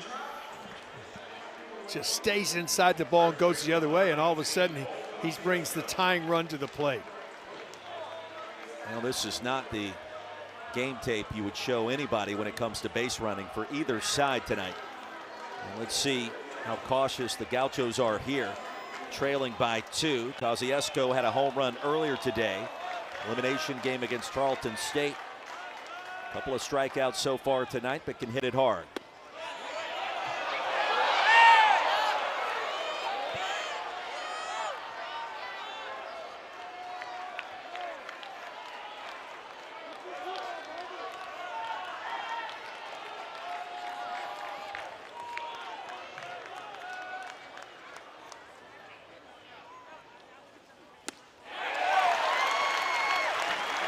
Strike 1. Challenged him. He's got it by him.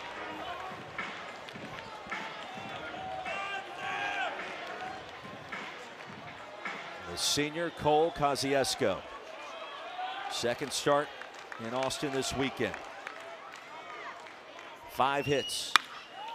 And a shot to deep right field. Going back over his head is Robbins. Rounding second, headed towards third is Esker.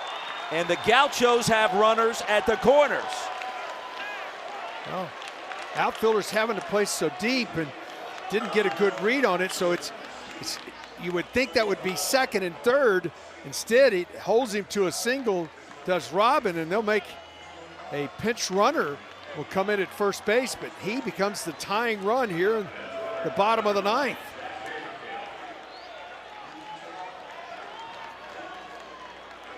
Jack Haferkamp now at first base. Tying run is aboard. Here's Noah Carliner.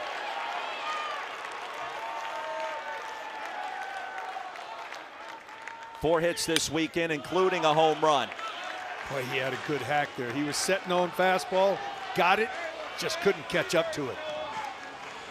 Keith Cozart has not been the same pitcher that we've seen throughout his freshman season. He has not.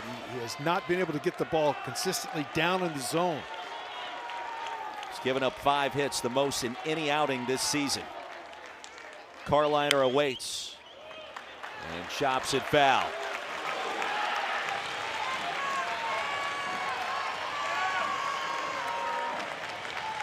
Luke Harrison getting loose in the bullpen. He was the game 1 starter back on Friday against Holy Cross. Only threw 50 pitches. Crowd jumps behind Cozart for a moment. And reacts to that pitch.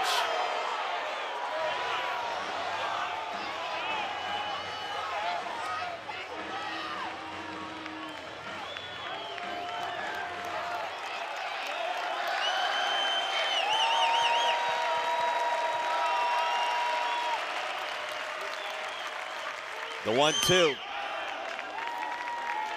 Again, you heard me say it twice in this game. There are times in certain pitches you want to make something happen. You do not want this to go 3-2 because now the pressure is on you as a pitcher to throw a strike. You want to make your best pitch right here 2-2 to get an out.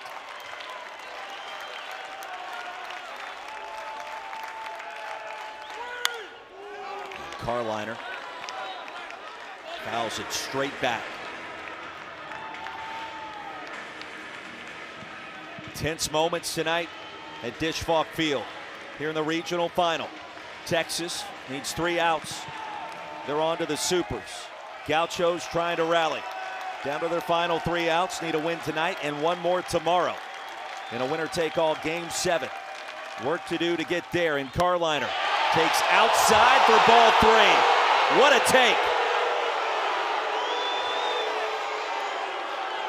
That's about 8,000 umpires thought that was a strike.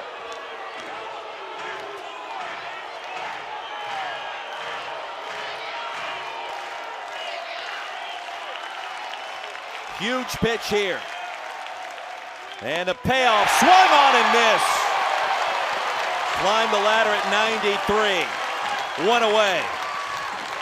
Got away with it outside the zone, got an aggressive hitter to chase something up at the eyeballs. And definitely outside the zone. That would have loaded the bases now.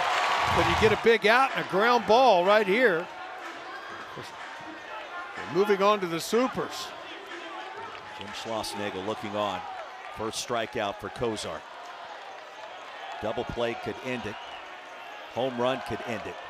You got to back up in the outfield here, Roy, because you want no doubles in this situation. Let that guy from first score. You want to keep it from going over your head. Nunez is 1 for 3. 4 hits in the regional.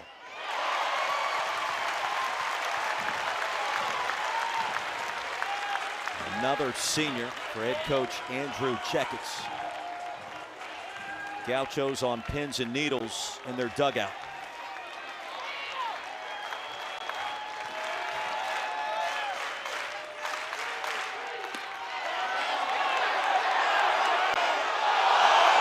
Peel down. First base umpire Augustus Griffin. It's ball 1.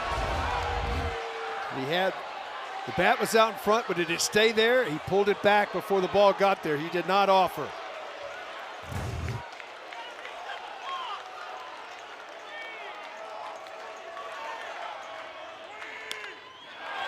Bunts it back foul to the heart of the netting. Strike 2.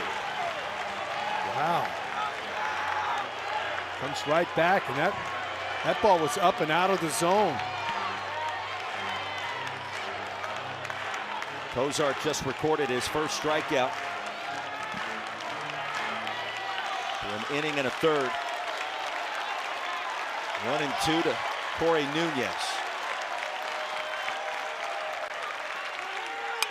Off-speed pitch that's belted back foul and out of play.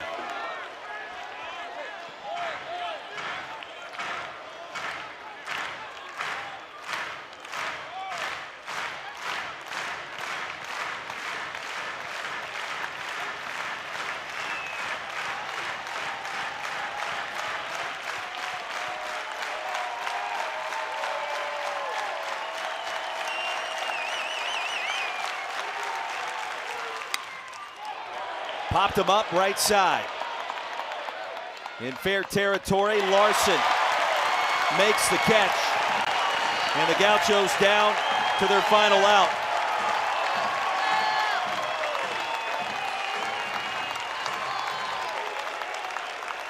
We got 2 consecutive left-handed hitters. And veteran guys.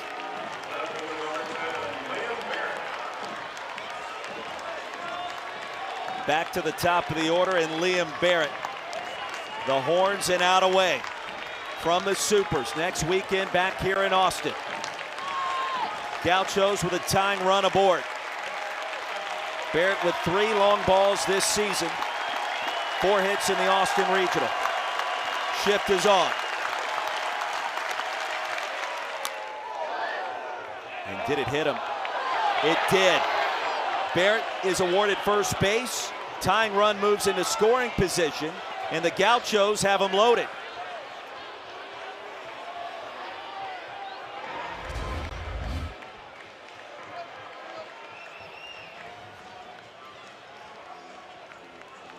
And a fiber on the jersey. Fiber.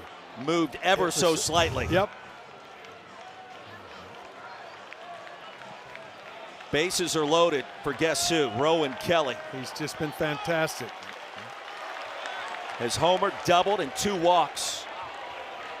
And here comes Jim Schlossnagle. He's going to go to Luke Harrison, who started game 1, coming into the game here to try to get this final out. Keith, we have seen it all tonight, my friend. We have seen every play made at every base you could possibly either hope for or absolutely dread.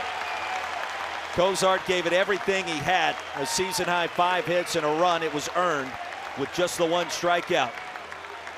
The time is now. The bases are loaded. The Gauchos down 2 when we come back.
Back here in Austin, Texas, with 1 more out, advances to its 14th Super Regional. It'll be back here in Austin next weekend for the Gauchos. They can find a way to play 3 with the bases loaded. Would force a winner-take-all Game 7 tomorrow back here at the Dish. Keith Moreland, Roy Philpott. The drama is thick, and it's getting late, and Luke Harrison is the new Horns pitcher. Keith, he's got 2 career saves. We saw him make the start against Holy Cross way back on Friday. The last save came more than 4 years ago as a freshman against LSU. This is career appearance number 77 for Harrison. Well, he's been out of the pen a lot in his career. His last 2 years, he's earned his way to become a starter, but he comes in here. He's going to be all right. He pitched on Friday. You get a day off yesterday. You come back, it would be a day for him to have a bullpen. Obviously didn't throw a bullpen because he's ready to go here. They're trying to get 1 out from Harrison here, and it's a tough one. And Kelly, as Kelly comes to the plate. 6 home runs on the season. 3 have come here in Austin. Are you serious? 1 today. It came back in the first. Harrison delivers, and Kelly fouls it back. I like that from Kelly. And you got a guy that's a starter coming out of the pen, hasn't done it in a while. I'm going to look for the first pitch I can handle, gets a fastball, and just fouls it off. Tying run, Haferkamp at second. Winning run, and Barrett at first. And Kelly to left field. Who wants it? Rodriguez, and that'll do it. The Texas Longhorns survive. 6-4 the final. And Texas to the Super Regionals a week from now, back here in Austin.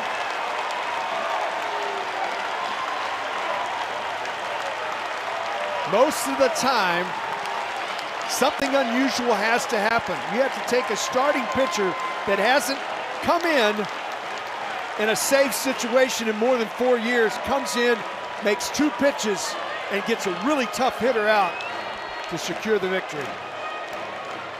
Nothing about this win was easy. The Horns scratched and clawed, and ultimately, Keith, they run the table in the Austin Regional. Doesn't make amends and resolve everything that happened a year ago, but it's a massive step in the right direction. It is. You host, you're a national seed, you don't get it done. The second year, you get it done. You sweep through it. You win all 3. Get to the next step under a new administration and Jim Schlossnagle and his staff. Now get to the Super Regional. They're waiting and get to play at home against who comes out of it, the Beavers or the Ducks. Rodriguez puts on the squeeze. The Gauchos leave him loaded. in a game of what-ifs really for both sides, but for Santa Barbara to come back the way that they did in those final 2 frames and to have a chance with a tying run in scoring position, you tip your cap. No, there's no question. You look at it, this is a team that from the very jump street today, you knew they were going to be thin in their pitching. They used a lot of people. They've had to be at the ballpark where it's been extremely warm all day long, and they had to win 18 innings. Well, they won 17 of them. Well said. 3rd career save for Luke Harrison. And we take a look at our Capital One rewarding performance. And the MOP of this Austin Regional, Aiden Robbins, with 4 home runs this weekend, including the go-ahead 2-run shot that gave the Horns the lead for good. At that moment, it was 4-3. Yeah, and this is a young man that had been ill during the conference tournament. He had such a great year, but he got his strength back, and what a weekend he had. Texas to the Supers, awaiting the winner between Oregon and Oregon State. For our producer, Brandon Barrett, our director, Brad Sheldon, for our statistician, Michael Tuberosa, and for Keith Moreland, I'm Roy Philpott, as we say good night from Austin, Texas, and congratulations to the Texas Longhorns. On to the Supers, back here in Austin next weekend.